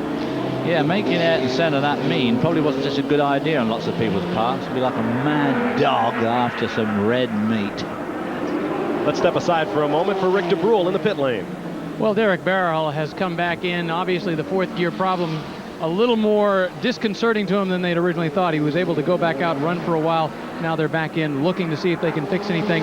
The engine is shut off. He is still in the car, and right now he's going to restart it to see if there's anything they can do to get this thing back in working order. And running well out of the top 10 is the Moretti Bell Momo Porsche, but there is a German Porsche up front looking for Camel GT victory number 52 for the brand that has dominated this series for the last decade. Porsche would very much like to get itself back in the headlines after Nissan for the last 2 years did so well. Jaguar winning the Sunbank 24 Hours of Daytona. Now Toyota doing so well here today in Miami. There's nothing the Porsche folks would like better than to see this 962, which is essentially a 6-year-old design, up on point. Geoff Brabham told me the Nissan, which is just a couple of years old, is already obsolete when compared to the Jaguars. Of course, Jaguars are both out of this race. One Nissan is effectively out of it. Brabham doing a yeoman service in the other car. You need state-of-the-art technology. You need the state-of-the-art technology, but you need to be reliable as well. Let's get down to Mike Joy and get a comment from him. Bob, let's update you a little on pit stop strategy. The Toyota team stop was just about past the, I guess, the 1-hour mark of this 2:45 race, which means that Toyota, the dour Porsche that Bob Wallach will climb into, and the Busby Nissan that John Paul's about to get in, should be able to go the distance, I believe, with just 1 more fuel stop. The Jags are gone, of course, and the Nissans will each have to stop once more and perhaps twice. I think it's going to be very, very close, Mike. I don't have us quite at 1 hour yet, although it is very close, a minute either way. Should be real interesting late in the game if somebody's in a contending position, but running low on fuel or maybe not having the tires that he needs under him. There you see the number 99 machine being driven by, let's see, Rocky Moran at this point. He is running also out of the top 10 as I see it right now. The number 98 machine for Drake Olson is shown in 3rd position. Boesel is your leader. Pruitt runs 2nd. Drake Olson is 3rd, but he has made his pit stop. Both Pruitt and Boesel ahead of him are going to have to stop shortly. Geoff Brabham running in 4th position. 5th is the John Paul Jr. Kevin Kogan Nissan from Busby Racing. 6th is the Hurley Haywood Rennie Herzog Porsche. And in 7th place, Dan Marvin in his Pontiac Spice. Plenty of racing still to come your way live from Miami. A great view from high above Miami and the Nissan Grand Prix of Miami circuit. There you see the railroad yard, now a parking lot that holds the paddock. Freedom Tower down there at the bottom of your picture, all lit up in beautiful coral colors against the nighttime sky here in Miami, Florida. Bob Barsha and David Hobbs with you. Down in the pit lane, Mike Joy and Rick DeBrule covering the action. To the left, the number 67, a former IndyCar driver, Kevin Kogan in the Busby Racing Nissan 300ZX. The number 17 car, the Dower Racing Porsche, being handled by former world champion Raul Boesel. We'll give you a look at the running order to this point, David. And also, of course, another IndyCar driver. 2 IndyCar drivers side by side there. The Raul Boesel car putting a lot of daylight between itself and the Goodrich shod Nissan. And of course, this is the car number 17 that we all think here could well be a winner, because the longer they can keep going, cut down their chances of 2 stops. They've only got to do a few more laps and they can get by with 1 stop. If they put Bob Wallach in, watch out. Only 1 more stop. I think that'll give them a leg up on both the Toyota and the Nissan, which seem to be the other threatening cars at this juncture. Just past 1 hour into the race, we are working lap number 50 of a scheduled 120. Remember, whichever we reach first, 120 laps or 2 hours 45 minutes, it will be it. And you're watching live. Just saw the number 17 in 17th place, that is Albert Neon Jr., whom so many people were hoping would do well here today. He is the local favorite, but he had problems very, very early on when he tore up some body work. Since then, the car, I guess, has been overheating to some degree. There is Derek Daly in the number 83, the pole-sitting Nissan that developed transmission problems, went through a long pit stop to rebuild the rear end, and he is out there circulating once again. Raul Boesel in the number 17. Of course, this is a new car, but the Porsche 962 is, as you said earlier, a pretty old design and does not have the high technology the Nissan, the Toyota have got now, but still in all, it's a tremendously reliable warhorse and has done excellent service in this type of racing around the world for the last 6 years. A really strong, stout, easy to drive car. You see the number 79 Camel Lights machine being driven by Dr. Ken Knott out of Atlanta. He had some trouble with a spin a little bit earlier on, and he crashed this morning in practice. So it's been a long day for Dr. Ken Knott, but he's doing well at this point. He may be sharing that car later today with Rob Wilson, who had the pole for the Barber Saab open wheel race that ran on the undercard here at the Miami Grand Prix. Wilson led for the pole and won that race. He is presently driving one of the other Camel Lights cars. He will come back to finish the race in relief of Ken Knott in this car. We also had a GTO GTU race run here today, won by the Nissan of Steve Millen. Most of that race, of the 24 laps complete, only 10 were run under green. The Barber Saab race also finished under yellow, so the crowd here, a record crowd at Miami, really is looking for some green flag racing. They've got a great one going here in the GTP event. Scott Pruitt there, the number 16 car. That's the car that's owned by Rob Dyson, lying in second spot and being given a hard time now by Derek Daly, but of course Derek Daly is many, many laps out of the picture, but not averse to probably spoiling the race a little bit for Scott Pruitt if he can, because that will help his teammate Geoff Brabham in the other 84 numbered Nissan. Around that long corner as they come up to the start finish line, flash across the stripe about 140 miles an hour. Scott Pruitt is going to do another season of IndyCar racing with the Steve Horn True Sports team. And his teammate at the Indy 500 will be none other than Geoff Brabham. Right. Scott Pruitt, co-Indy Rookie of the Year at the 500. He was not a technical rookie, so he was not a threat to Bernard Jourdain for Kart Rookie of the Year. In case you're wondering what Scott Pruitt doing in a road racing car like this, well, Scott is a 2-time GTO champion, once the SCCA Trans Am champion for Roush Racing, their Ford products and sedan racing events, and he has also won a street race. He drove with Bob Wallach for Bruce Levin and won the old Columbus street race in Columbus, Ohio, here in Camel GT country. And when all's said and done, the more racing you can do, the more practice you get, the better rounded driver you become, and Scott Pruitt likes racing. Big crash. We have the aftermath of a huge wreck out there. The number 25 car, Brent O'Neill, he used to hold the lap record here in the Camel Lights class. O'Neill sharing with Frenchman Jean Delamousse. I believe that's O'Neill climbing out, and he looks to be okay. A little problem with that left foot, so he has hurt himself. And well, you might expect it. look at the mess around the racetrack. Looks like he clipped one wall and it threw him across into the other. There was debris absolutely everywhere. You see the hands over the head. That means emergency. The white-suited corner worker is calling emergency. They want an ambulance. The driver is hurt. Well, that's at 53 laps, so expect an awful lot of action in these pits, because 60 laps would be halfway at 120 laps, obviously. We'll be back to cover it for you. Great racing going on. We'll update you on Brett O'Neill's condition when we return to Miami. None of the cruise liners about to leave Miami, Florida, not while the Nissan Grand Prix of Miami is dominating the paths of Bicentennial Park. There you see the Grand Prix Club for the high buck fans of Camel GT racing. It's set just off the turn 4 area here in Bicentennial Park. Plenty of food and drink and a lovely place to sit in the shade of the trees by Biscayne Bay in Miami, Florida. The Miami Grand Prix, truly a great event and a very complex one. It's a labor of love for the man who first conceived it and remains its leader. We'd like you to meet him now. 10 years ago, Miami businessman and confessed sports car nut Ralph Sanchez had an idea. Why not run a race on the streets of the city? Simple, right? Wrong.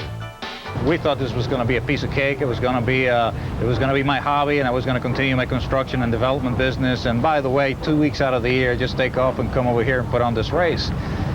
This is a full-time job, a lot of traveling, a lot of presentations, a lot of handshaking, a lot of selling of sponsorship. And it's full-time not only for me, but I've got 20-some people on the payroll year-round that make this thing happen. It almost didn't happen at all. The first Miami Grand Prix in 1983 ended after less than 50 miles when monsoon rain threatened to make the circuit a part of Biscayne Bay. Sanchez lost more than $1 million, but he paid the purse and won the respect of the racers, if no one else. It was a hard sell. Second year after we came back after the rain, and we said that we were going to do certain things, and we did them, and some of them we even did them better than we had promised. It was much easier to sell. Now it's really easy. In fact, the Miami Grand Prix is the most commercially successful race on the IMSA Camel GT Series because Sanchez adds his personal touch. For example, during the week before this year's race, he found time to join the Nissan drivers and their wives aboard a yacht provided by race sponsor Richard Bertram Company. Also along were members of the Big Brothers and Big Sisters charity, for whom Chip Robinson serves as a national spokesman. Racers, the community, local charities, sponsors, the media. The Sanchez touch has made the Miami Grand Prix the most anticipated race of the year. You know, the atmosphere here, the actual side of the racetrack, you know, next to the water, all the boats and the high-rises, and it's just, I think, a unique atmosphere at this racetrack. And I know personally I love to come here and race, and I love to try and win. Well, that may not happen today. There is the leading car, the number 17 Dower Racing BF Goodrich Porsche, and behind the wheel of it now, the Ironman himself, Bob Wallach, who now has officially driven in every Miami Grand Prix. Here is his pit stop. And David, I think the strategy that this team is using might just put him in the catbird seat to win this. Out comes Raul Boesel, and in goes Bob Wallach, the 85 Miami champion. Well, they took over at lap 56, so that's only 4 laps short of halfway, assuming we don't run out of time first. And so they've got every chance of being able to go through without making any more pit stops. Now, the thing is, will the Brabham, Nissan, and the Drake Olson Toyota also take a time to stop in this caution period? It depends how long they think the caution period is going to last. And that's the drivers can tell their crews better than that, because they're out there and they can see what damage is caused to the track and the car. And then the heads will be put together in the pits. The accident was suffered by Brett O'Neill from right here in the Miami, Florida area. Former holder of the qualifying record for Camel Lights, taken away by the pole sitter for today's race, Firmin Velez. Right now, Bob Wallach is behind the wheel, and at this point, the more laps they run under caution, David, I got to think the better he likes it, because that just leaves him that extra fuel reserve that puts him further and further into the second half of the race without having to make another stop. Absolutely, but of course, if they leave it to right to the end of the caution period, both the Brabham Nissan and the Drake Olson Toyota could pull in, say, on lap 61 and fill up, and then they wouldn't have to stop again either. Well, time will tell. Let's get down to pit lane for a comment from Mike Joy. You've already documented that Bob Wallach has replaced Raul Boesel in the Dower Porsche. Scott Pruitt came in. James Weaver replaces him in the number 16 Dyson Porsche. But there's a wild card to this equation. It's the man right behind me, and that's John Paul Jr. He's been standing out here for the past 40 minutes waiting for an occasion to take over the controls of the Jim Busby Nissan. If they stay out for 3 more laps of caution, that'll be halfway, and Busby may be playing the percentages, trying to go this entire race on just 1 stop. That would be a strategic masterstroke as well. The Nissan not terribly noted for its fuel mileage. I must say that I think that these guys here, considering this obviously is a long yellow, probably came in 2 or 3 laps too early. But on the other hand, we don't know what their fuel consumption is. It may be plenty to get them through just a fraction over halfway. But it's always a gamble. Back up on point as a result of the pit stop by the Dower team, the number 98 Toyota. And we've still got Drake Olson behind the wheel of that car. Let's get a comment from the pit lane now with Rick DeBrule. Well, obviously, at this point, the Toyota team is trying to figure out what to do. We just talked with Dan Gurney, and he says they're not sure whether they're going to bring in Drake Olson to pit during this yellow or not. It basically decides upon how long it goes. It was a strategy move. They felt they were going to come in, get that pit stop out of the way, and have to do just 1 more later on in the race. Now, once they get to that halfway point, they feel they could go the rest of the way, as long as there's no more yellows, which might, once again, throw out another plan that would have to be countered with. It's all things that right now Dan Gurney, the master tactician, is trying to figure out what to do with. That's why I love sports car racing.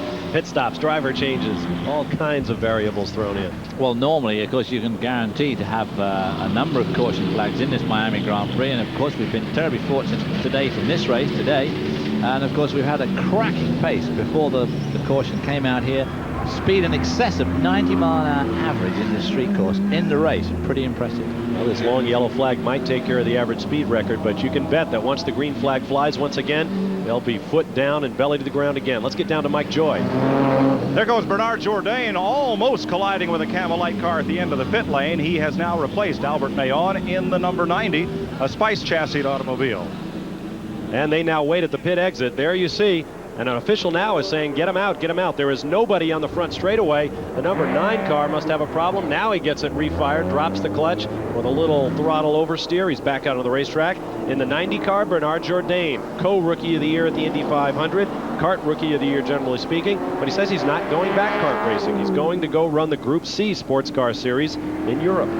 In one of these cars, a Spice car, the chassis built in England, of course, but in Europe they use the Cosworth 3.5-litre engine, and he's going to do the World Sports Car Prototype Championship. This is also a car known as the Spirit of Miami. You see it written there on the nose. The Spirit of Miami is a team founded a long time ago by series promoter, or excuse me, by Miami Grand Prix promoter Ralph Sanchez, whom you've already met. He wanted to have his own car in this race, so he founded a team. Didn't do too well, I would say. Emerson Fittipaldi got disqualified from a race once for passing the pace car. Michael Andretti crashed one year. More recently, he's been doing a deal with a contending team to wear Spirit of Miami colors. Last year was the Nissan team, and Ralph finally won his own race. This year, this car is carrying it with Albert Mayon behind the wheels. Bernard Jourdain looking down at his lap. Looks like he's got some belt tightening to do before we get back underway. Let's go back down to Mike Joy in the pit lane. I'm standing with John Paul Jr., and we've been undergoing the Simpson 3-layer Nomex weight loss plan here for the last 40 minutes or so. If you've been out here, has this been the dummy? Not that you're the dummy, but they're throwing the dummy to the other teams. I'm going to get in the car, I'm going to get in the car, and you're still standing here. Well, Kevin spun early on, so they thought we might get in earlier, but then we're just waiting, hopefully, to be a yellow and we'd get a chance to drive. So now, if you get in now, can you go the whole distance on one tank? Yes, I think we can. Well, and there goes a little more strategy to help see how this one plays out. John Paul Jr., 1982 Camel GT champion, winner of the Michigan 500 on the Kart IndyCar Series one year. A man who had all of his life in front of him before he ran afoul of the law in a much documented situation involving his father. John paid his dues. He's now back out. He has been welcomed with open arms back to the racing community, and he remains at age 30 a tremendous talent. No fall off in talent in that car. Back at Miami, you're watching live. We are still under caution. The field following the pace car around. There you see the ambulance parked to pick up driver Brent O'Neill, who had a problem and nosed his car hard into the wall. He got out limping on his left leg. They have picked him up and will take him away for a check. The track is just about cleared, but the lights remain on the pace car, so we expect at least one more lap before we go green once again. Bob Barsha, David Hobbs, Rick DeBrule and Mike Joy with you on a beautiful day in Miami, Florida. And there the emergency vehicle just started to pull away. They've been busy with the brooms for about the last 10 or 15 minutes, so hopefully they'll only have at least maybe a couple more laps under caution, and I expect that on this lap we should see the car 67 come in for John Paul Jr. to get in. The race is certainly the most celebrated sporting event of the season here in Miami, but it's also being seen elsewhere in the world. There you see a series of banners against the inside of the trackside wall. That is from Taiwan, which is watching our pictures of the race. There you see a message from Brazilian television, and next to that, 2 versions of the Japanese alphabet. They will also see this race full length. Just 3 of the 62 countries that will see bits of today's Nissan Miami Grand Prix. And a huge crowd on hand as well. We now have 98 down in the pits, and Rick DeBrule is there. And here comes the strategy again. They were debating on what to do, whether to bring him in or keep him out. They decided to come in since we're just about at the halfway point, top him off. However, in overhearing some of the conversation just a moment ago, Gary Donahoe, the crew chief, was saying at this point they fill him up, they send him back out. They're not thoroughly sure whether he can go the rest of the distance. Rick DeBrule, if you'll stand by for a second, have you talked to the crew? Do we know anything about Drake Olson's condition inside the car? How's he doing physically? See if we can find out in just a moment. Okay, thanks, Rick. Drake waits for the green light, as every good driver should, and he's off and back into action. David, I've got to wonder about physical condition. Everybody else has a teammate out there. Drake's going to try to do it himself. Well, I'm with you. I think it's going to be tough work for him, but I'm also just a little bit worried that Geoff Brabham did not choose to come in on that lap and top his car off with gas as well. Be interesting to see if he comes in on the next lap, cutting it kind of fine.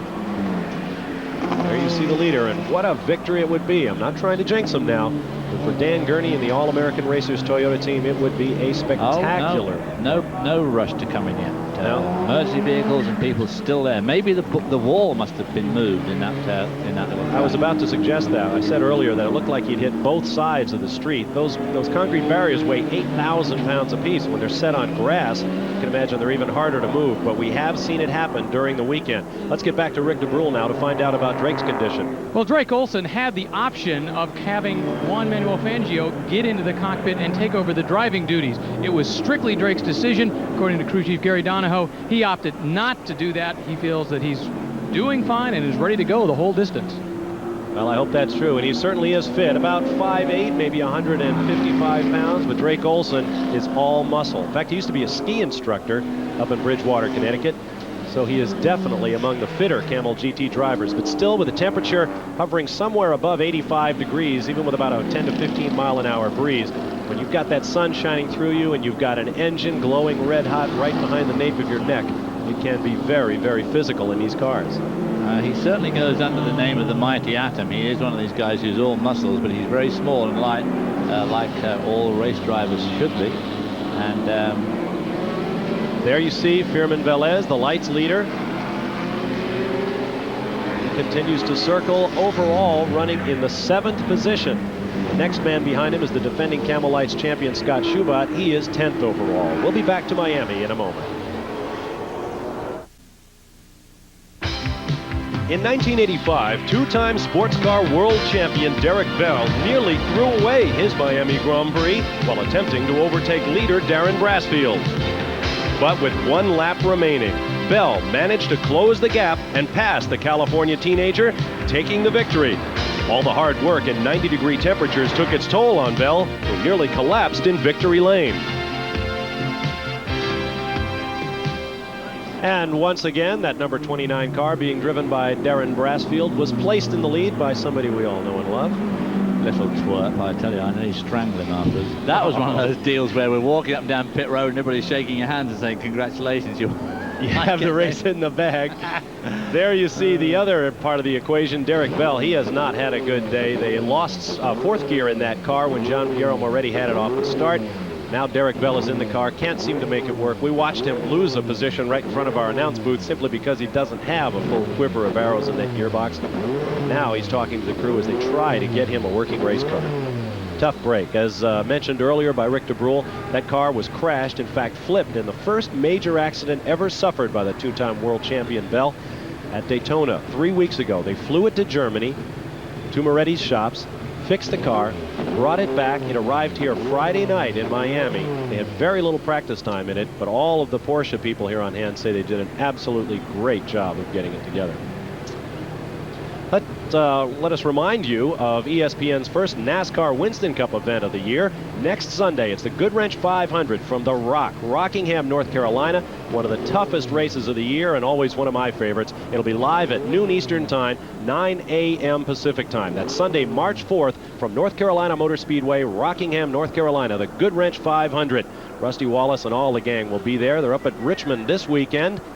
Of course, after that shocking Daytona 500 upset by Derek Cobb, it's anybody's ball game in Winston Cup as well. We continue under a full course caution after the accident suffered by Brent O'Neill. The pace car crosses the start-finish line and the lights remain on. He will turn those lights off when there's one lap remaining, and the 84 car of Geoff Brabham has just made pit road. David, I think they must sense we're about to go green. Well, that's true, and also Geoff Brabham is changing. They're going to change drivers. Let's get down to the pit lane with Rick DeBrule and find out what's going on. This is Mike Joy in the Nissan pit. Chip Robinson has climbed in relief of Brabham.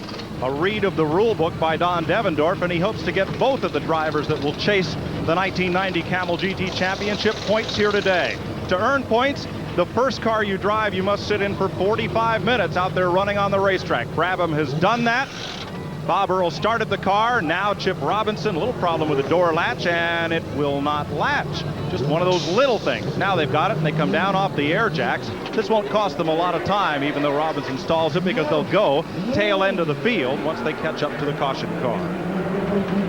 Okay, Mike, sorry for misnaming you there. Robinson gets the green light right back onto the racetrack, and no particular fall off of talent here either. Two-time Camel GT champion Geoff Brabham gives over to 1987 champion Chip Robinson, and it'll be interesting to see how he does. Your leader is Raul Boesel. Second is Scott Pruitt. Third, Drake Olson, followed by, let's see, it was Geoff Brabham coming in. He is now pitted. That will move Kevin Cogan and John Paul Jr. up into the number 4 spot, followed by Dan Marvin and the first of our Camel Lights cars, driven by Firmin Velez and Tom Lopez. And there we see the Chip Robinson number 84 car going on its lone way around this sun-drenched track here in Miami, catching up with the field. And we have a green flag, so Chip Robinson has really got to turn the gas on now to catch him up. Well, that might not have been a good decision to wait that extra lap by the Nissan team, because now Chip Robinson is almost a complete lap, make that probably 3/4 of a lap behind. He has open track in front of him, but he is really going to have to get his foot in it. Wait a minute, we don't have a green flag yet. We have the car starting. The pace car is still out in front of the start-finish line. Let's get a comment from Mike Joy.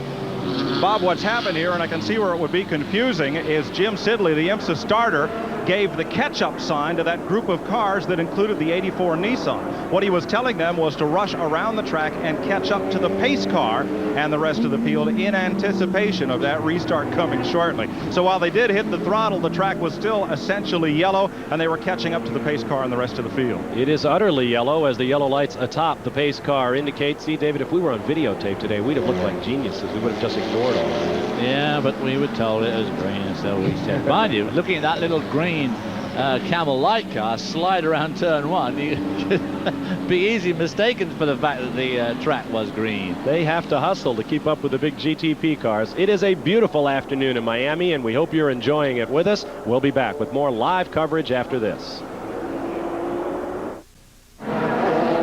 Back at Miami, where we anticipate a green flag shortly. The emergency vehicles have been cleared away after Brent O'Neill's accident. We have run 12 laps under yellow to this point. Time for our mid-race recap while we're under yellow.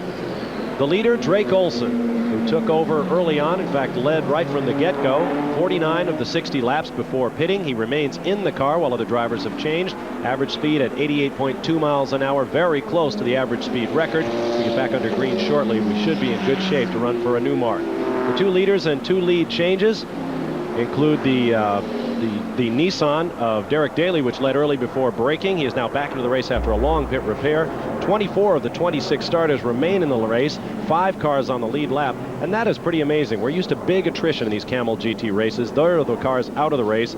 Jones and Brundle just a few laps in. The Taylor Miller car was damaged in an accident this morning. They started the race, but they really couldn't make any progress, so they have retired that car as well. Let's go down to the pit lane to hear from Rick DeBrule. Well, this is the game that has to be played with the Camel Lights today. Exactly when do they come in and make their driver change? Scott Schubot, driving in the number 4 car, has opted to come in right now, but they're not making the driver change because they have to make the driver change legally under a green flag. So they're coming in, they're making their stop now. He's going to go back out, and then they're going to play that game and hope that later on he can build up a lead that'll be sufficient enough that they can allow Linda Ludeman to get in the car without losing too much later on. Meanwhile, all the other Camel Lights are planning to make their stop as soon as the green flag comes out. Which will be this lap. They're down there, the pace car lights are out, and we should get a green next time past the start-finish line. Follow Scott Schubot down to the traffic light and out. The light is off to the left-hand side there, mounted low on the wall so the driver can get a look at it. Scott Schubot got a green light, and he is out there now going to make up time, hoping that the other cars will pit for their driver change and allow him enough time to get back in, get Linda Ludeman back in the car. And don't let us leave you with the impression that Linda Ludeman is slow. She held a lap record early at the West Palm Beach Street race run last year. She led some of the session timesheets at the first race run at the Heartland Park course out in Topeka, Kansas, where these teams will be going soon. Meanwhile, across the start-finish line they come. We have a green flag once again. We are working lap number 67. We have 1 hour and 11, roughly 1 hour and 12 minutes remaining in this 2 hour, 45-minute run for the Camel GT cars. And your leader, Bob Wallach. This should be interesting. I think maybe they've done this just about right, David, with Bob Wallach in a Porsche at the front. And I don't think needing another stop, these guys may have dealt themselves a winning hand. Well, there's no doubt about it that the Porsche is not quite as quick a pace as the Toyota or the Nissan, but they have certainly dealt themselves the absolute best hand they possibly could do today. And Bob Wallach, he's a tough little driver, and he's going to give this car all it's got for the rest of the afternoon. Bob Wallach, 46 years old, from Strasbourg, France, once a member of the French national ski team, and still a killer tennis player, especially when there's a little Nassau out there to be had. He is really an athlete from the Drake Olson mold, although a few more miles under his belt. 7 times winner of the European Porsche Cup competition, honoring the Porsche driver with the greatest success worldwide throughout the previous year. Wallach has won that title 7 times, including last year at age 45. And won himself a lot of money, because there's very, very good money at stake in that Porsche Cup. It's in the hundreds of thousands of Deutschmarks. There we see the... Let's go down to Rick DeBrule quickly. Row has become a parade of Camel Lights cars. As we talked about, all of the Camel Lights cars have come in and started making those pit stops. Charles Morgan and Tom Hester just come in, made their stop. Here comes Howard Katz-Ferdinand de Lesseps to come in and make theirs. A lot of the other cars doing the same thing. However, we have not seen the leader come in. And you can see, obviously, Rob Wilson got a red light. Now, the other cars that pitted, the other lights machines, are going to fall in line behind him, but now they have a clean track, and they'll be allowed back out into the race. Rob Wilson, who won the Barber Saab race earlier today, looks to be having a little trouble getting used to the keyboard in that Pontiac-powered lights car. That car has a 4-cylinder Pontiac engine that's been retooled in cast iron form by the Cosworth people, famed for their Cosworth Ford sports car and Formula One engines. The Cosworth division in Los Angeles, California, has developed this overhead cam 4-cylinder Pontiac in use in this Pontiac Firebird Camel Lights car. So Rob Wilson not making very good speed right at the moment. No, he looks like he's got a bit of a problem somewhere. The sun is going to become a problem for these drivers soon too. Now, I tell you what, Bob Wallach is not pulling out overly much on James Weaver. James Weaver, of course, the previous winner of this race with Price Cobb, the closest margin of victory in this race, less than half a second, or less than a thousandth of a second, just 2 years ago. And James Weaver giving Bob Wallach a good run for his money. James Weaver in the Rob Dyson, Budweiser sponsored car there, and of course, the car was put up there by Scott Pruitt. And now he's giving old Bobby Boy a good run for his money as they run through the setting afternoon sun here in this beautiful park. Right, oh, and there we see a car spun. That looks like Dan Marvin once again. He spun earlier in the race. He's got that Pontiac-powered Spice, the number 62 car. Yeah, that car's done a lot of spinning this weekend, actually. I must confess. That is the team's debut here in Miami, prepared by Joe Huffaker out at Sears Point International Raceway. with one of the best pit crews around, Dan Marvin, having some problem coming to grips Calvin with that car. Fish there in that green and blue car going by him, which is a Ferrari engine Camel Light car. The 62 car sat on the pole at the finale last year in Del Mar, California, so it's definitely got horsepower and aerodynamics on its side, but they're having trouble coming to grips with this dusty and slick Miami Grand Prix surface. Weaver not only is holding Bob Wallach, he is gaining on him. He's catching him up. And right behind them is Drake Olson, the Toyota, and right behind him is Geoff Brabham in that Nissan, having pulled back basically a lap, obviously helped by that long caution. You see the gap back. You saw no one in the background. So right now it is Porsche against Porsche. And we haven't seen this in a couple of years on the Camel GT Series. Bob Wallach working against James Weaver. Two very experienced European veterans into two very new, very tricked up Porsches. The second car is a totally new car, turned its wheel for the first time competitively at Daytona earlier this year. But I guess it's no surprise that Porsche should be up here after 51 Camel GT wins. Looks like Weaver had a notion there on Wallach, but he won't be able to get it done this time. We asked Chip Robinson, who used to drive Porsches for the late Al Holbert, a Porsche Meister in North America. He knows the Jaguars were going to be tough in 1990, but he's also looking closely at his old Mount Porsche. I think we'll have to wait and see what Porsche's come up with.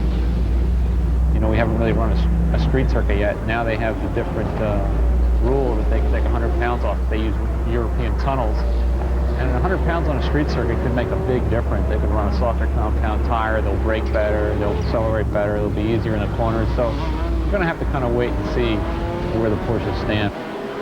We should mention what Chip is talking about there are the aerodynamic tunnels underneath the car.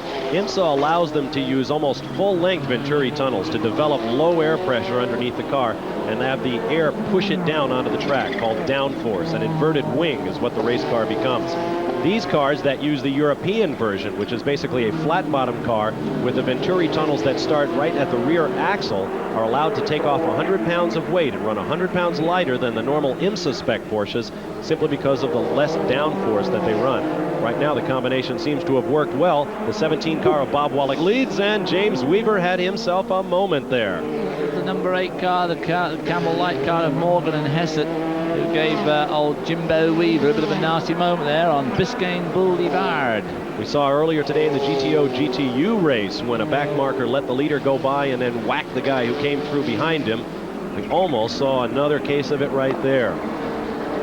Bob Wallach leads James Weaver. We're going to take a quick time out and bring you back live to the Miami Grand Prix. Stay right there. Back live at the Nissan Grand Prix of Miami has been led by just about everybody except Nissan today. Right now, the number 17 Porsche from Dower Racing being driven by Frenchman Bob Wallach. The car was put on point by Brazilian Raul Boesel. There you see smiling Bob at age 46.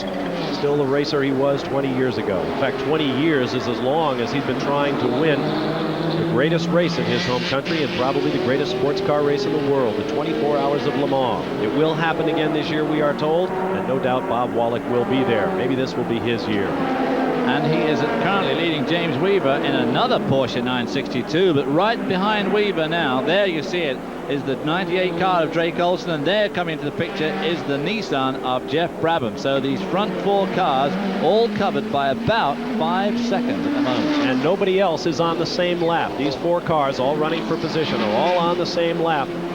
And that is important with regard to the Nissan. Geoff Brabham was once down by a lap, but he managed to pass the 98 Toyota of Drake Olson when Olson was the leader. And then with quick pit work and great pit strategy, Chip Robinson got in the car, made up the rest of the lap, and when the green finally flew, he was in 4th position, right behind the former leader, Drake Olson. Drake Olson there going around the 23 car of Bill Adam and David Seabrook, both Canadians. Of course, Bill Adam, known to ESPN viewers for his GTO commentary. There the Camel Light's leader is in the pits, the Velez Lopez car. That at the moment is lying in 6th position. Incredible. And now they've got a problem. Very slow pit stop. It looks like Velez has gotten out, Lopez in. Let's go down to Rick DeBrule, see what's going on. This is one of those pit stops that just did not work right at all. Herman Velez came in, they made the stop. To start with, they went too far and their fuel hose wouldn't reach far enough. So the way to put the tires on to roll the car back so that they could put the fuel in. Once they'd done that, they discovered the car was sitting on top of one of the air hoses. So they had to move it forward again. It's just one of those stops. Then they had a little problem with the driver change as well. one of those stops that does not bode well for a team that was leading the race in this division. And I believe it cost them that lead. They were only 3 places ahead of the number 4 car, Scott Schubot and Linda Ludeman. Although, as we pointed out earlier, I don't believe that the Ludeman-Schubot car has made its required green flag driver change yet. So it remains to be seen whether that balky pit stop will cost Fermin Velez and Tom Lopez the leadership in the Camel Lights class. And here we see a tremendous dice for second spot. There we see the Bud car about to be overtaken by 98. That is Drake Olson in the Toyota, and right behind him now is Geoff Brabham in the number 84 Nissan. Excuse me, David. Chip Robinson, who took over that car. It is Robinson in the 84 car, and they are running nose to tail. James Weaver. Behind him is the Toyota of Drake Olson. Right behind him, Geoff Brabham. Chip Robinson. Oh. That is the 83 Nissan that went through a long differential change earlier in this race. Derek Daly was in the car, and I don't believe they have changed. I believe it is still Daly, although he's maybe sharing that with Bob Earl at this point. And yes, it is not Geoff Brabham in the 84 car. It is Chip Robinson. We'll get it right before the end of the afternoon, don't worry. Anyways, one of them in there, and they're doing extremely well. Let's hear from Mike Joy in the pits. The problems are not over for the Velez team. After climbing over the air hose there on pit road, IMSA is going to assess a stop-and-go penalty on them. Now, this would have the effect of about a 30 to 45 second static penalty had it been applied at the end of the pit stop. If they bring him in for a stop and go, due to the length of time it'll take him to get down pit road, stop, and then take off again. Its officials were discussing whether or not to do this or simply assess the penalty at the time that they made the original pit stop. So if they come in, that's the reason why. And that could be a great boost for Scott Schubot and Linda Ludeman. It may give them just the gap they need to get their driver change complete, and they may just pull off a defense of their victory in the Camel Lights class here at Miami. Now the Bud car that we see here leading this bunch of tightly packed cars, for some reason or other, James Weaver has slowed up. The Bob Wallach car has pulled right away from him, and now these two, Drake Olson and Chip Robinson in the Nissan, will be getting very irate with young James Weaver out of England, because he is holding them back from the lead car of Bob Wallach, and time is running out. 1 hour remains of the scheduled 2 hours 45 minutes. Although we are now working lap number 77, we might reach the 120 lap limit before we get to 2 hours 45. So those time constraints will play into the strategies of both teams. Drake Olson, the 98 car, looks to the inside of James Weaver this time. They come through the turn. No, he backed out. No, Weaver really cut him off badly there, so that'll get, I think the thing is that the little Toyota, you know, it's only a 2-liter engine, 4-cylinder, 4-valve, but has huge power. I mean, that is another mighty atom like the driver, but it doesn't have the throttle response of the bigger engine, and it just, at those moments when you really need it, you just haven't quite got it. Given a clear lap, it's very, very quick, but it is not quite the response of those big engines that you can't possibly have, but it's still and all an incredibly potent device, and it's shown that this afternoon.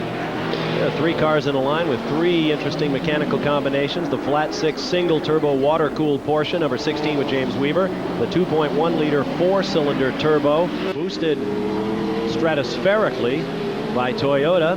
And ahead of them is the V6 single turbo pushrod engine, 2 valves per cylinder in the Nissan 300ZX, number 84. Which has got 3-liter capacity. Ooh, 180 cubic inches. Now we see old Bob Wallach going around that 62 car. Be careful that car, bows you.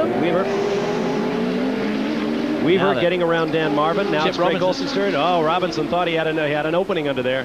Well, the 62 car put 98 off his stroke, and Chip Robinson thought he was going to have a go there. The red marker being sent flying there by one of those cars. Let's get a quick comment from Rick DeBrule. An update on the Fermin Velez-Thomas Lopez situation. IMSA has decided not to give the team a stop-and-go penalty because the car was actually pushed over the air hose and did not drive over it. As a result, the team is out there and will not have to make that extra stop. Well, good for them, bad for Schubot and Ludeman as the battle continues in Camel Lights. But right now you're looking at second-place wars, and it is Weaver in the number 16 Budweiser Porsche trying to hold off the number 98 Toyota of Drake Olson, and behind them Chip Robinson, the 87 Camel GT champion, just watching. And meanwhile, Bob Wallach is breathing a most horrendous sigh of relief as this incredible duke out for second spot is taking place behind him. Meanwhile, he has driven off into the distance somewhere, so no doubt extremely pleased. However, once 98 gets around the Budweiser car of James Weaver. I'm sure that both the Toyota and the Nissan will set off in hot pursuit of Bob Wallach, but then of course they've got to get around him as well. Bob Wallach comes racing across the start-finish line. He has about a 5-second gap. Back to the battle you are watching. We'll be back to see how it develops when we return. We're back live at the Nissan Grand Prix of Miami. Your leader, Bob Wallach, with a 7-second gap back to the battle for second place. A three-way fight that we'll give you a closer look at in just a moment. Oh! And Drake Olson takes a quick look. It is really a battle going on. Let's see if we can pick it up right now. There goes the 17 car of Wallach. Here comes the slower Camel Lights car. Here comes James Weaver in the number 16 car, Drake Olson in the number 98, and the 84 of Chip Robinson. These three have suddenly really come to light. They reduced the gap between themselves and Bob Wallach from 7 to 4.5 seconds. Drake Olson alongside, no. Now he's going to try it inside, going the other way, and he can't do that either. What a great battle. If these two don't have each other off in the next couple of laps, it'll be a miracle. The thing is, will they take Chip with them as well? No doubt he wants to be in there, but he doesn't know whether he wants to be in the accident. That's the thing, isn't it? 55 minutes remaining. We're working lap number 81. Now this is the quickest part of the course around this tight hairpin. Both in second gear, accelerating up second, third, fourth, fifth gear as they flick through this really quick left-hander. Look how bumpy it is on the exit. Bang, bang, bang, bang, bang there. Woo, woo. You saw the gap. It is bumpy. It is 170 miles an hour, and Drake Olson is tucked right up underneath James Weaver's rear wing. And of course, he's got to be careful just how close he gets tucked under that wing, because the closer he gets... Whoa! And they make contact. They make contact there. Olson punted James Weaver in the back. He will take the pit lane, and he probably needs to. You saw the debris fly. Ooh, now there's a thing, because Drake Olson's car, you'll notice, has a lot of aerodynamic aids perched on the front, which they have added on for this race, and that incident can't have done them much good. They look all right from here, but... Following a bit too close when Weaver started to brake, Olson couldn't respond in time. Let's hear from Mike Joy. They are checking the tires and loosen up the right rear. No, tighten it up again. They're going to fuel it, but there does not appear to be any substantial damage to the Rob Dyson car. Some of the under tray at the rear is broken off and is being torn away. That'll marginally upset the aerodynamics. Now finally they decide they will change the right rear tire, put a fresh one on it. There are scuff marks on the right rear, but it was not going down. So the new tire is back on. It's a scuff, not a brand new sticker tire, but it looks as if it'll be able to roll free. A long pit stop as they double check to make sure there's no damage, and they're still keeping him here in the pit lane. And it looks like they may remove the engine cover to make sure there's nothing interfering with the rear wheels and tires. What a horrible break in the midst of what was a tremendous battle. What a horrible way for it to end. Meanwhile, Drake Olson is still doing battle with Chip Robinson, although now you can see that he's opened up a big gap, maybe with the help of that Camel Lights car serving as a blocking back, so to speak. Well, Drake's car, there's something flapping very slightly on his left front, our screen right, because they do have a lot of appendages which they have screwed onto this car more and more as the weekend has gone to give it more downforce at the front. Yes, it has definitely damaged the ones on the left side of his car, but maybe not enough to effectively or disable the car in any way. Well, he's certainly making time. Chip Robinson of the Nissan not able to keep pace at this point. Boy, that was too bad. Drake following James Weaver so closely. Weaver hit the binders. Olson didn't get on his quickly enough, and he punted him from behind. Well, they were having a tremendous scrap, and James Weaver was doing everything in the book to keep him behind him. And of course, ultimately, that sort of thing is definitely always going to end in some sort of incident. You just can't avoid it, not lap after lap after lap. And Chip Robinson dives inside the Alucraft Porsche 962 being shared by Hurley Haywood and Rene Herzog this weekend. Herzog builds deluxe yachts, and he's got a doozy parked here in Miami. I saw that thing. It must be 120 feet long. Oof. Like I say, if you have to ask, you can't afford it. Like a floating office block, and now they've caught up with the Bill Adam, David Seabrook car. I think Seabrook's driving it now. You see the damage to the left front. As you mentioned, David, something has popped up there on the left. There's a large hole there on the left front. Brabham now, Chip Robinson coming to grips with this car now. Yeah, they've pushed off a couple of those little fences they put on the side to give this car more aerodynamic grip at the front, and that may well play on him as the race progresses. There you see the leader, Bob Wallach. Motoring serenely along. Bob Wallach is your leader, followed by Drake Olson. Chip Robinson runs third on the Nissan, followed by John Paul Jr. leading the cars that are 1 lap down. The Weaver car is back on track, presently shown in 5th position, a lap down, followed by the Camel Lights leader, Tom Lopez. Behind him, Albert Neon Jr. Behind him, Dan Marvin. Behind him, Scott Schubot in the 2nd place Camel Lights car. And the Adam Seabrook Porsche is in 10th position. Let's get back to Mike Joy. Well, James Weaver having that off-course excursion. The car's now fixed, and you're seeing it on the screen as he tries to catch back up. His pit crew has likely just cost him any chance of winning here. First, while adding oil to the car, the gauges showed it needed oil. They added it, but the sponsor's oil comes in those little 1-quart plastic cans you're familiar with, and they had to unscrew them and then squeeze it in there. They didn't have a ready method to put in large quantities of oil. Number 2, the mechanic who was charged with reconnecting the tail light circuit when they put the engine cover back on was not familiar with the electrical connection plug. Took about 10 to 15 seconds, couldn't make it work. Another mechanic had to come in, turn the plug around, finish the job. Just an excruciating, not an end, but a midpoint in what's been a tough race for them. Let's go to Rick DeBrule. We're out here at the race wall where team manager Gary Dono came out to get a closer look at the number 98 car. Was there any damage? Will you have to bring him in? We've got some damage to the left front brake scoop. I think we'll be okay for now. Nothing serious in terms of, did Drake report what happened? No, haven't heard a word. All you know is a little damage and he's going to continue on. We're going to stand on the gas. Stand on the gas he has done. He has caught Bob Wallach, and Drake Olson is now looking for first place in this race. And right behind him is Chip Robinson. Both of these guys hunting for this first place around Bob Wallach. And now I've no doubt that Bob Wallach will dish out some of the same treatment to Drake Olson as James Weaver dished out earlier on. Weaver has made another pit stop in the interim, and he is now firmly 1 lap down, maybe 2 laps down at this point. He got caught at the pit exit by the leaders. This battle is for the point. Number 17 is Bob Wallach. The 98 is Drake Olson. Much quicker off that corner. Oh!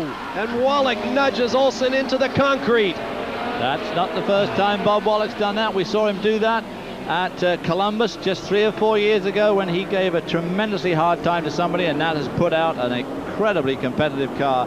What a way to go. But that just shows if you want to get into the front of these races, you've really, really got to pick your time and place. Oh my, what a disappointment for Dan Gurney's team. Let's take another look at it. The 98 of Olson trying to overtake on the right-hand side of your screen. But as you can see, Bob pretty deliberately moves across the track here. But he is taking the line for the corner. Well, how many racing... And now Wallach has been passed for the lead by Chip Robinson, completing an incredible day for the Nissan team. They had the pole-winning car, the 83 machine, which immediately suffered transmission or differential problems and spent forever in the pits.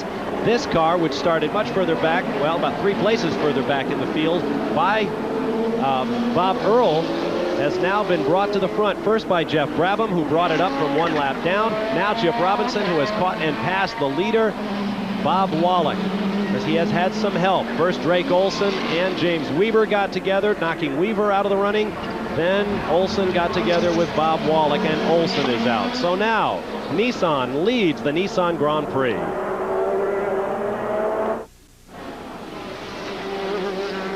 Well, from a possible victory, once again, Dan Gurney's team has found itself on the sidelines. Drake Olson to the right of your screen, going back to take a look at the damage suffered when he collided with Bob Wallach, and after leading so many of the laps of this race, is out. Now, in the pits, you see Wallach himself gesturing frantically at his crew. Let's see if we can find out what's happening with Mike Joy. He is motioning about spinning the rear wheels. I don't know if it's due to the damage that was caused when he had it. Alvin Springer is Porsche's customer service manager in the U.S. And now there is water coming out. Looks like either the exhaust pipe or the waste gate. They have shut the engine off. Wallach is climbing out of the car. They're going to pull the engine cover and take a look. But a huge spew of water coming out the exhaust pipe. Wallach is out of the car.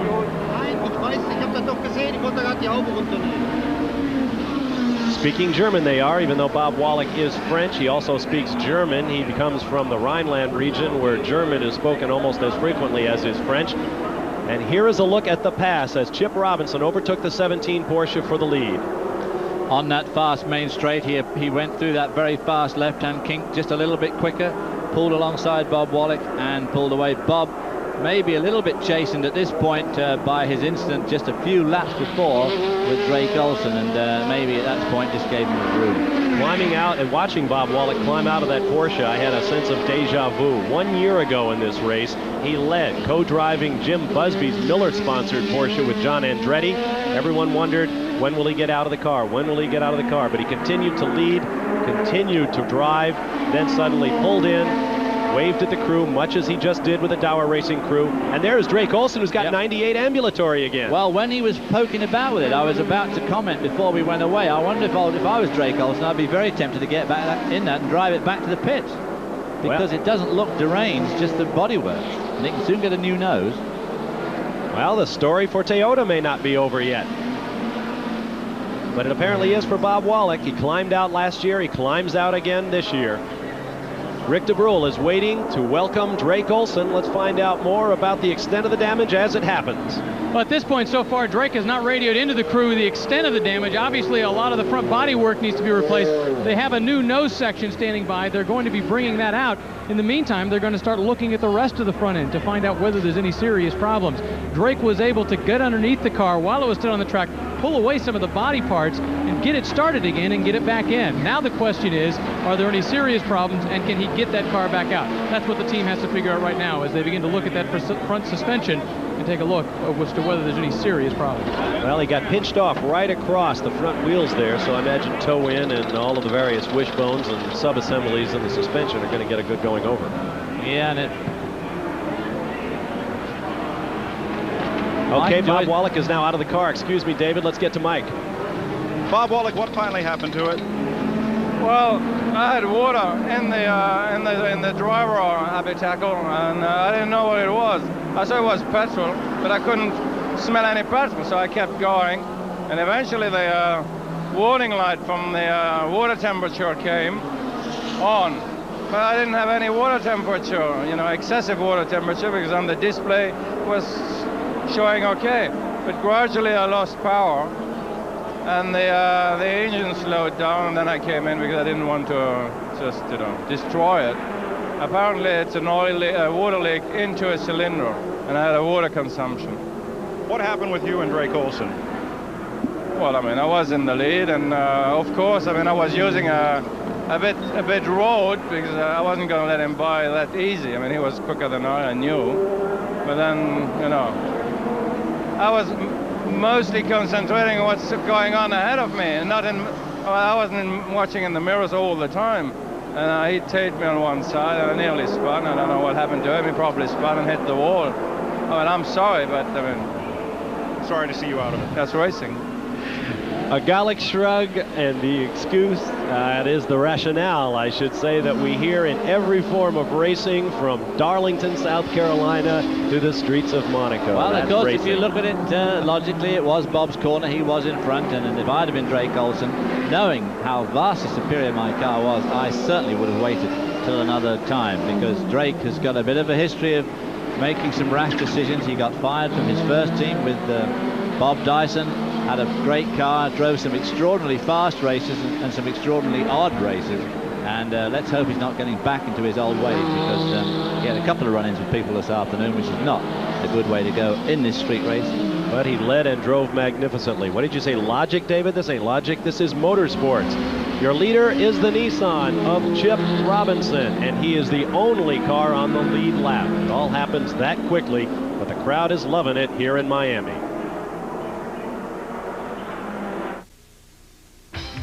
The 1987 Miami Grand Prix marked the arrival of Nissan in Camel GT victory lanes after 3 seasons of trying.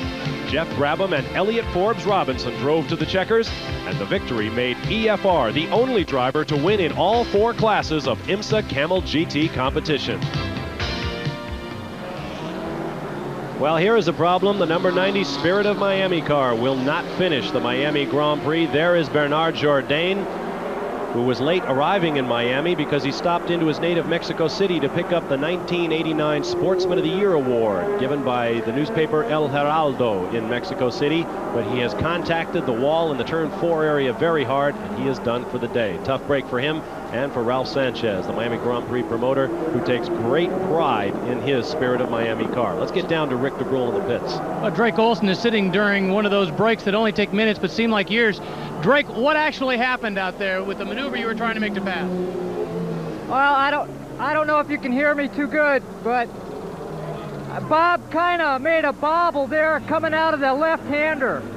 So I was able to draw up at least partially beside him on the left side. And as we went down the short chute to the next turn, excuse me, they're talking to me on the radio, but as we went down to the next turn, I was able to draw. He's talking to his crew right now. They're getting some information. That's fine. Go ahead, continue on with that. Obviously, this is an important time for the team. They're hoping to get the car back on the track if at all possible. Right now, the problem on the front is apparently a bent track rod. See if we can get back in there. So what happened? As we came out of that left-hander, he made a bobble, and I was able to get a better run at him. And as we went down the short chute, I was able to draw up alongside of him. I know I wasn't directly even with the front of him, but I felt like I made enough of a presence that he probably knew I was there. Evidently not. So he came over to the left and just put me into the wall. I couldn't slow up fast enough once I saw him coming. He came over so fast. So it's just one of those things. Considering how strong your car was, were you pushing your luck? Pardon me? Considering how strong your car was on the rest of the circuit, were you pushing your luck? Well, you have to keep in mind that I had a Nissan breathing down my back. So, you know. That's racing. Well put by Drake Olson. Remember, I had somebody on my back, too. You certainly did. And it's that kind of decision-making that got him to the lead for so many of the laps here in the Nissan Grand Prix of Miami. Sometimes you look like a genius, sometimes you look like a goat, but that's racing. From jump to champ is a very easy step in racing, and also from champ back to jump is equally easy. Now a caution flag while they remove the Mexican Man of the Year's car from the catch fence here. And we are under full course caution with Chip Robinson, your leader. John Paul Jr. runs in second place, a lap down. Thank you, David. James Weaver in the Dyson car now up to third after that series of pit stops from the problem he had getting punted by Drake Olson. Fourth is your Camel Lights leader, Tom Lopez and Firmin Velez. We'll be back to Miami. For the third time today in the Nissan Grand Prix of Miami, the yellow lights atop the pace car lead the field around. We have had an accident involving Bernard Jourdain in the Spirit of Miami Chevrolet Spice. He nosed it into the wall. Remember, he had nose aerodynamics trouble earlier in the race. There is the reason for the yellow. That car is now disabled, and they'll be hauling it off shortly. Until such time, we will remain behind the leaders. Let's get down to the pit lane for an update on the Nissan situation with Mike Joy. Well, Derek Daly's had a busy afternoon climbing into a car to start this race that had a little bit of transmission trouble. What did it turn out to be? Something in the gear selection on second and third. We came in, it fixed itself, so I went out again, did 3 more laps, and it was back again. So it was fairly terminal. We had a new back end on the gearbox. After that, the car was quite good. So then Geoff Brabham got into the 84 car. Now he's been relieved by Chip Robinson, and now Bob Earl, who started 84, relieves you. I need a program. Geoff and Chip went into the other car for points. We were too far behind in the 83 car, but I needed a workout in the car, and so does Bob, because we're so new to the car and the team. So that's basically what we've used, the 83 car, a bit of testing, bit of workout for the driver. And so a good run today. Now Bob Earl has not driven this car at all this weekend. He's in it for the first time. It says it should handle much like the one he's practiced in. This team won't go 90% of the winner's distance today, so they won't get any points, but a lot of good practice under battle conditions. Exactly. The problem with having 4 drivers, 2 drivers always get shorted. You don't get enough time in the car, so we use this for time in the car. So as Sebring, you're much better off. You'll get a lot of time there. A lot of time. We hope. Derek Daly. Thanks. And as the action continues on the racetrack, the 84 car with Chip Robinson aboard has come from 1 lap down to lead the Nissan Grand Prix of Miami. Further behind him is the number 32 Camel Lights leader, the Buick Spice, driven by Tom Lopez and Firmin Velez, who started the car after putting it on the pole. They are now in 4th position overall. Only 3 GTP cars are ahead of them. Behind them, Scott Schubert and Linda Ludeman are in the 5th overall position. Behind them, Martino Fernato and Ruggero Melgrati have their V8 Ferrari-powered Spice in the 6th spot. Filling out the rest of the top 5 in lights, Tom Hessert and Charles Morgan have their Buick Spice in the 4-hole. David Tennyson and Calvin Fish have the other team Ferrari Spice in the number 5 spot. So the Camel Lights are rising here in Miami.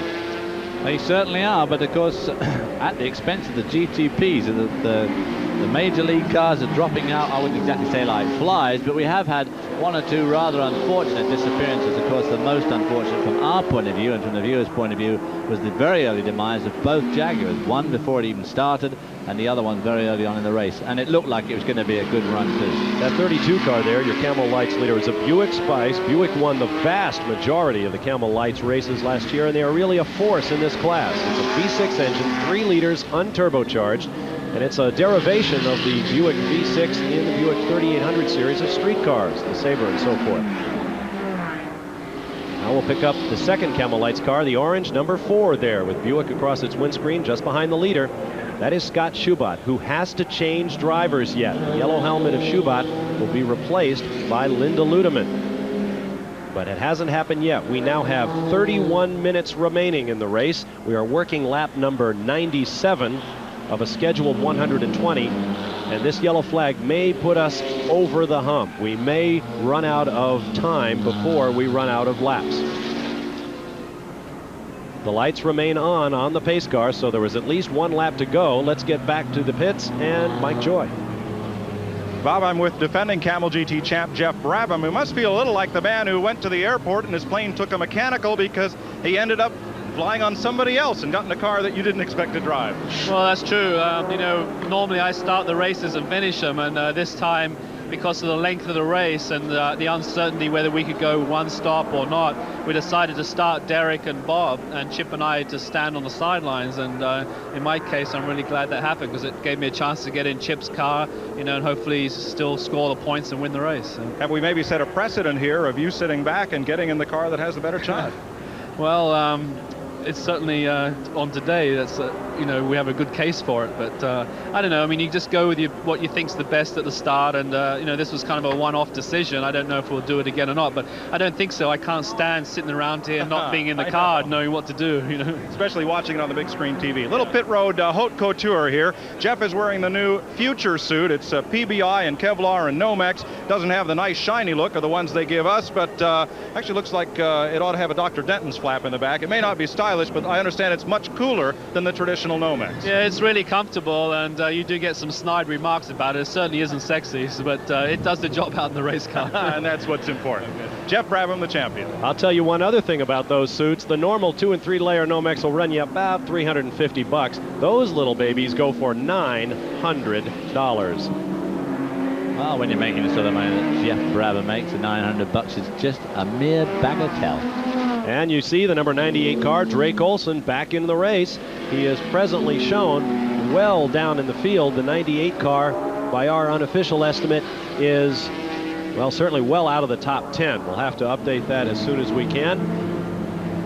And keep in mind that those Nissan points are very important. There are 20 points for winning this race. Davy Jones will score none for Jaguar, but he will have 28 as a result of his victory in the 24 Hours of Daytona. That long-distance endurance race gave him an added 8 points. So, should there be a Nissan victory today, Geoff Brabham and Chip Robinson, who scored no points at Daytona when their Nissan retired, or excuse me, they did score some points at Daytona. They didn't retire soon enough to avoid placing overall in GTP, will be very close to overtaking Davy Jones for the lead in Camel GT points. Drake Olson finds his way back into the field. We have 28 minutes of running remaining in the Nissan Grand Prix of Miami. Stay with us. We're back at Miami, where the green has just waved and Chip Robinson has the 84 Nissan well out in front. We'd like to be bringing you some more shots from our in-car Nissan, the Busby number 67 car, but unfortunately our helicopter relay for those microwave transmissions from the car, that chopper is now down comfortably sitting by the side of the Atlantic Ocean. I'm afraid we won't have any more in-car yet today. But your leader remains Chip Robinson. Behind him, John Paul Jr. in the car carrying our in-car camera. Linda Ludeman has just taken over for Scott Schubot in the second place car in Camel Lights, and she rejoins the race from the pit lane. Chip Robinson quickly opening up a gap on the rest of the field. Well, he's very close to a lap in front of the number 67 Nissan of John Paul Jr. and Kevin Cogan, and I would imagine he will in fact before long put himself a whole lap in front of that car and will lead the field by a lap, which is pretty good considering not so long ago he was trailing the field by a lap with their early pit stop. 25 minutes remain in the Nissan Grand Prix of Miami. Our leader, Chip Robinson, now working lap number 101 of a scheduled 120. We can't tell yet which we will reach first, the regulation distance of 360 kilometers or the time limit of 2 hours 45 minutes. 25 minutes remaining.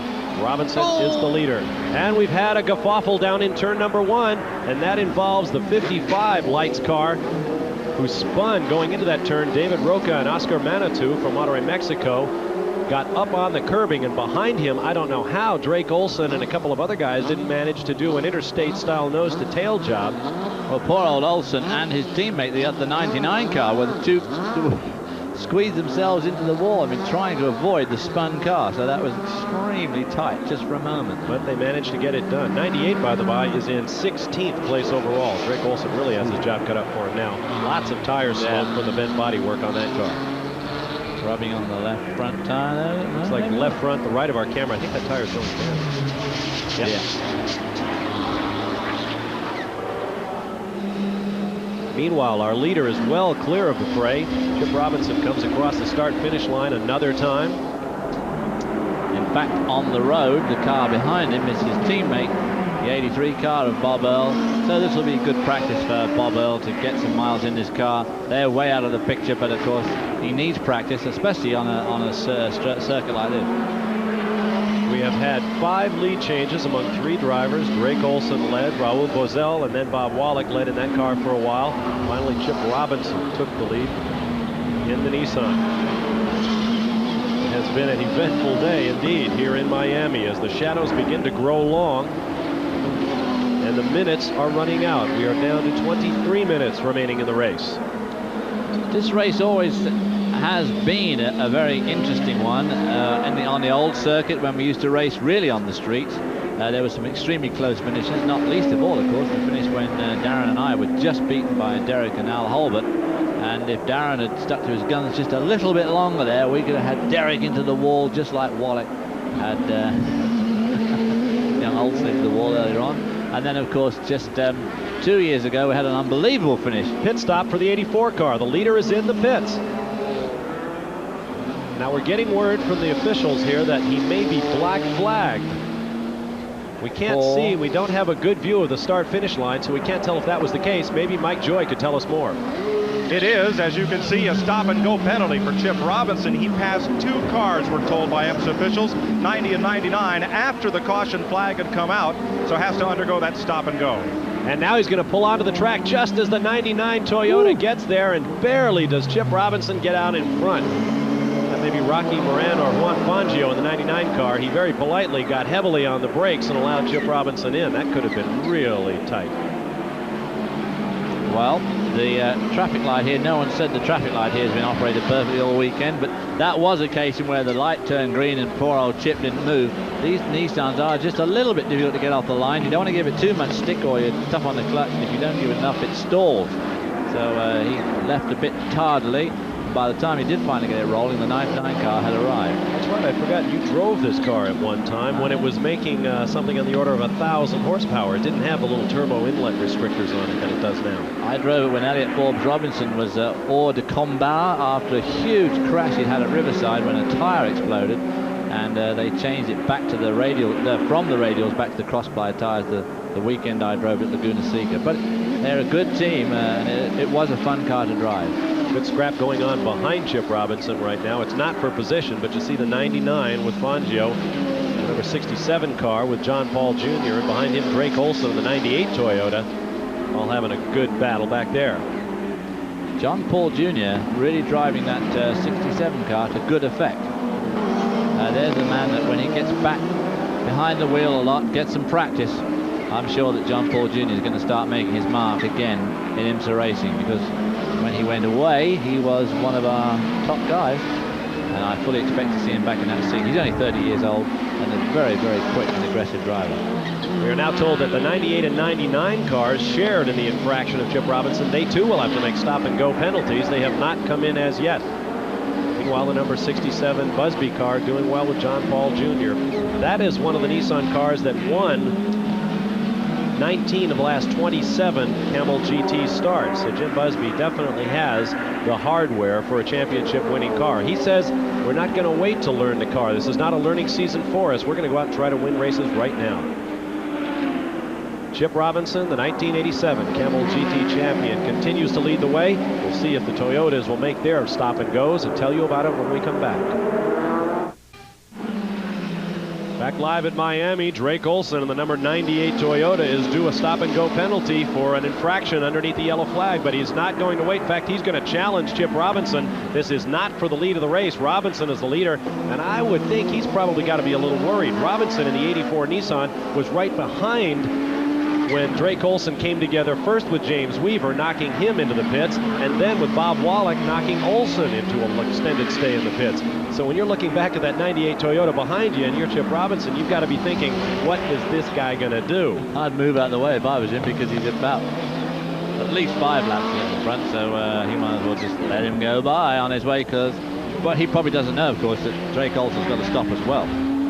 Well, now we're told that it is not the 98, but the 90 car that will have to stop. But 90, to my understanding, 90 is has out already of the race. well and truly How can 90 stopped. be out of it? Well and truly stopped in the wall. He's not going to be able to make a stop and go because he can't go at all. He's been towed off on the hook. So we're getting some garbled information from officials here.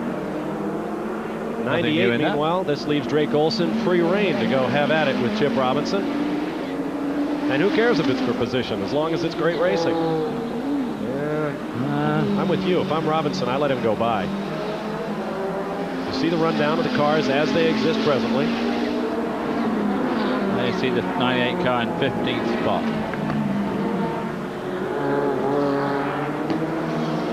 Drake Olson moving up once again on Chip Robinson. Now they've got the second place Camel Lights car, Scott Schubert, right in front of them. Robinson gets neatly inside. Olson will not be able to. That's how traffic can help in these situations if you happen to be leading.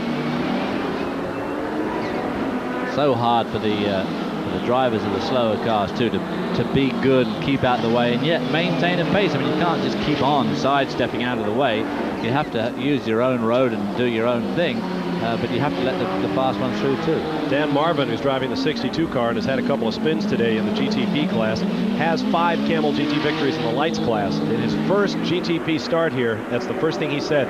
When I was a Camel Lights driver, I didn't realize how important it was to watch my mirrors. I didn't realize what these GTP guys had to deal with when they come up on a slower car in a Camel Lights class. Now that I'm a P driver, I know what it's all about. The Camel Lights guys all ought to have a chance in a P car to get the idea of what it's like overtaking at a speed differential that can be 50, 60 miles an hour.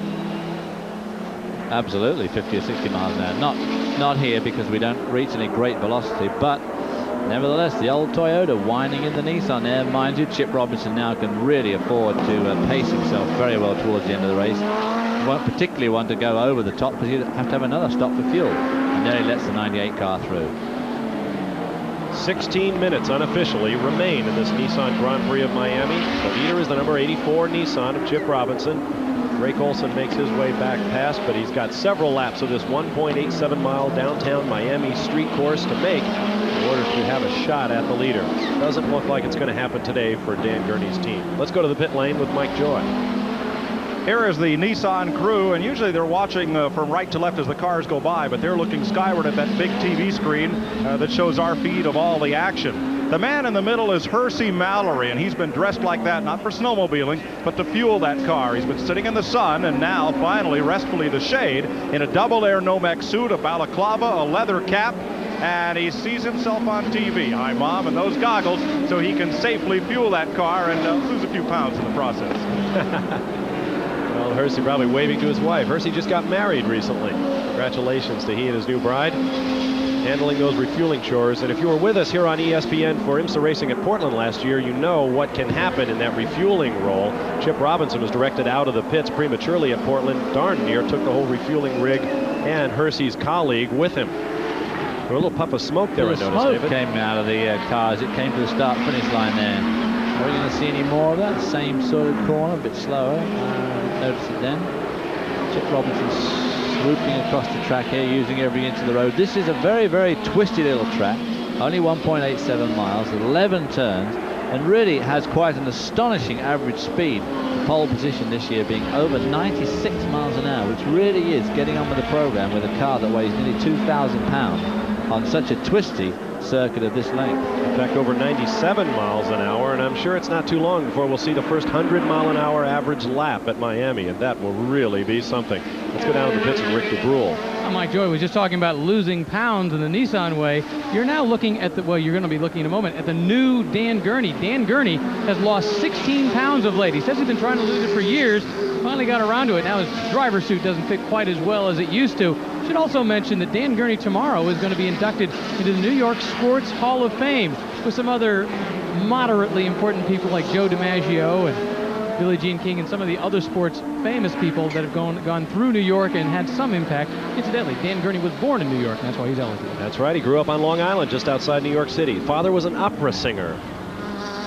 Dan Gurney completed what has to be one of the greatest racing doubles of all time. One Sunday, he was in Le Mans racing the 24 hours where he and a young guy by the name of A.J. Foyt won in a Ford GT40. 1 week later, he did Dan Gurney, his own Formula One car, the Gurney Westlake Eagle at Spa, Belgium, who won that race. The first time in 46 years that an American driver and car won a GP.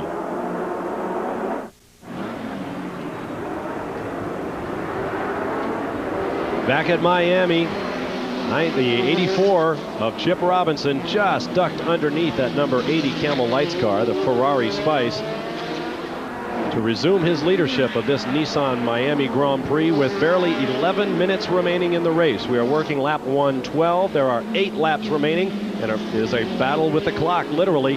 The 2:45 mark is the witching hour, and the race will be over if we don't reach 120 laps first. Looks like we may get to the regulation 360-kilometer finish. We have had but 3 caution flags. They have been fairly lengthy, however. There's a good look at Chip Robinson, the 1987 Camel GT champion, and a I thought a very sportsman-like number 2. Here's a guy who was a reigning champion, who had every reason to come to a team like Nissan and expect to be treated like royalty. Instead, he came and he fit right in with the game plan and assisted Geoff Brabham en route to Brabham's second straight championship. I think that said volumes about Chip Robinson. Right now, he has taken over the 84 car. He was originally to step into the 83, but when that one developed the transmission problems that Derek Daly referred to earlier, Robinson and Brabham stepped over to 84. Both will earn winner's points should they win here. Chip really does enjoy this Miami circuit. Most racers are intimidated here, but Chip looks at it differently. I really enjoy street circuits. I enjoy the precision that you have to use and the confines. For some reason, a lot of guys don't like them at all, but I really do enjoy them. And I don't know, we'll have to wait and see, and hopefully those walls won't bite me this weekend. Well, they haven't bitten him yet. Oh my goodness me, don't speak too soon. You know what happened last week when we kept saying Dale's won, and what happened then? Half a mile to go. So just let him drive around there on his own. And yes, the walls haven't bitten him. He has led actually a charmed life this weekend. He spun it big time in qualifying. Said he did it deliberately to stay off of the walls, which says volumes, I think, about his driving ability. Still puffing a little bit of smoke, but he doesn't have that far to run. With 9 minutes unofficially remaining, still lapping at 91 miles an hour that last time around, as compares to the qualifying record of 97.2 miles an hour set by his teammate Geoff Brabham in the 83 car, a sister car to this one. Pretty good clip for the race, especially this late on in the race, but once you get into a rhythm, there's no point in driving too slowly, to try and preserve the machinery and yourself, because as soon as you drive too slowly, you tend to lose all concentration and feeling of where you are. And if he's got himself in a nice rhythm at this sort of speed, well, the team and he'll be very happy to do it. What sitting down on the grassy knoll as the afternoon draws late here in Miami. You're watching live. Chip Robinson from Old Bridge, New Jersey. Got his GTP break with Bob Tullius's old Group 44 Jaguar team. Won a race with Bob. Then moved up to Al Holbert, the premier ride in the Camel GT series in the mid-1980s, along with Holbert and Derek Bell. And Chip Robinson won his championship in '87. He has 11 career Camel GT victories. Today would be his 12th, moving him out of a tie with Price Cobb, Charles Morgan, Chris Cord, who is retired, and some guy named David Hobbs, into 12th place, along with Scott Pruitt, Brian Redmond, a couple of other great names in Camel GT racing. So, say goodbye to the Chipster, David. It looks like he's well on his way to leaving you behind in the record books, old boy. I fear so. That's life, though. A look down from the Grand Prix Club, seating high above turn number 4 here at Miami in Bicentennial Park. A beautiful position, that Grand Prix Club, because right behind it is the water of Biscayne Bay, and most of the people there arrive by boat from the port of Miami. They get ferried over on the boat. Obviously, they can't get there from the track side, and they have just an absolutely idyllic view of a race. This is really is a fantastic location for a racetrack, somewhat similar to Monte Carlo, but I think actually really even better. In many ways, certainly the access is better. The, shall we say, the expense report will certainly be a whole lot healthier after this one. In fact, this is the oldest street race in IMSA Camel GT Racing. There you see your Camel Lights leader, the number 32 car, Tom Lopez and Thurman Velez, still 4th overall. The 2 cars in between, John Paul Jr. and Jim Busby's Nissan, 1 lap down to leader Chip Robinson. In 3rd place, Scott Pruitt and James Weaver running along in Rob Dyson's Porsche. They are 3 laps down as a result of Weaver's coming together with Drake Olson's Toyota earlier on. And right now, that Camel Lights car with Lopez behind the wheel is going to give some stick, I guess, to Bob Earl driving around in the '83 Nissan. Although he pretty satisfactorily went round. And you can see how stiff even that Camel Light car is now. These cars also depending a lot on downforce. They don't have the power of the big cars, but they're still pretty powerful. And you can see that car bouncing down Bayshore Bayview there and really shaking it around. Biscayne. Biscayne. What am I Bayview for? Because I'm looking at the view. Absolutely. Spice really taking over the Camel GT, or Camel Lights class, I should say. There are a lot of Spice chassis. In fact, they've made their move up to GTP racing. Jim Miller had a car here running a Chevy 6-liter engine in a Spice chassis, and we'll be seeing more. In fact, we may see David Hobbs in a Spice chassis running in Group C before too very long. Don't mean to give away the surprise, David.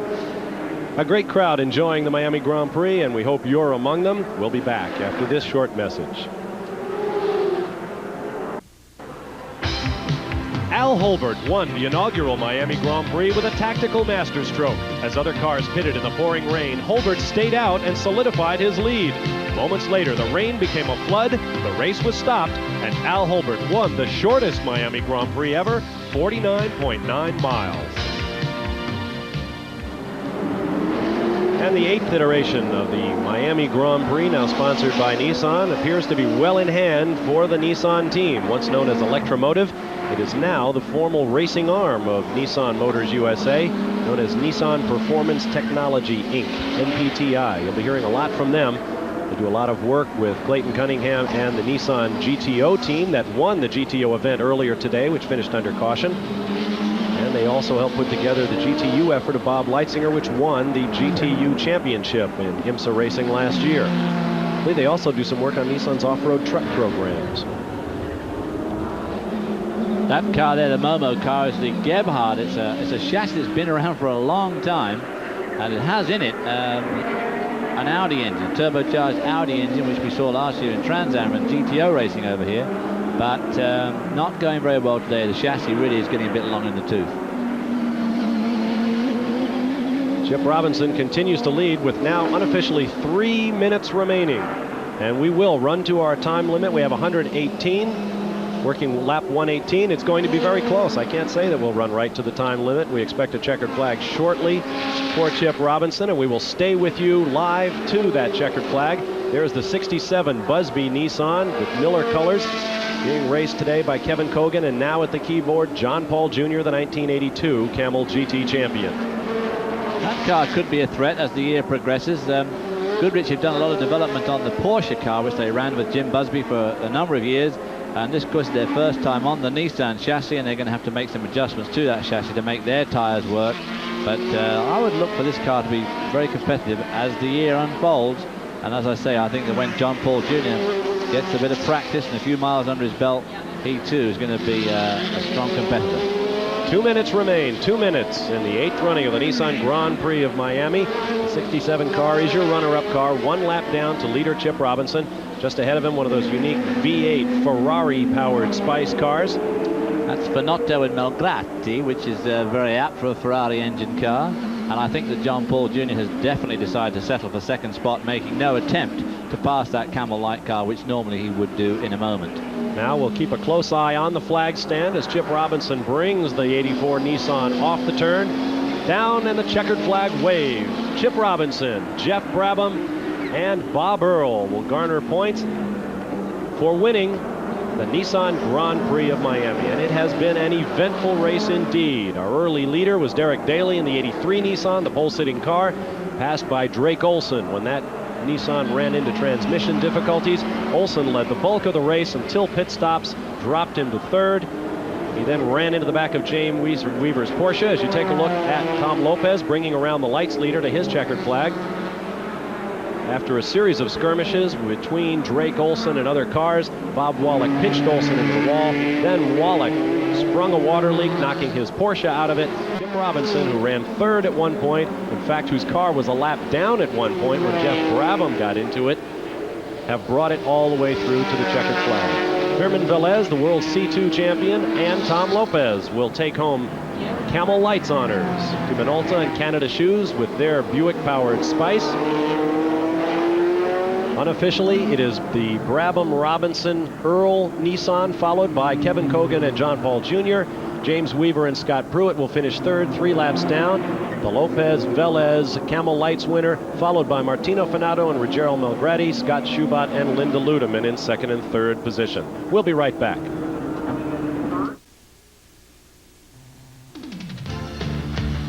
ESPN Speed World coverage of the Nissan Grand Prix of Miami has been brought to you by Nissan, built for the human race. By Kawasaki Motors Corporation, USA. Kawasaki, let the good times roll. By AT&T, the right choice. And by Merillat, America's cabinet maker.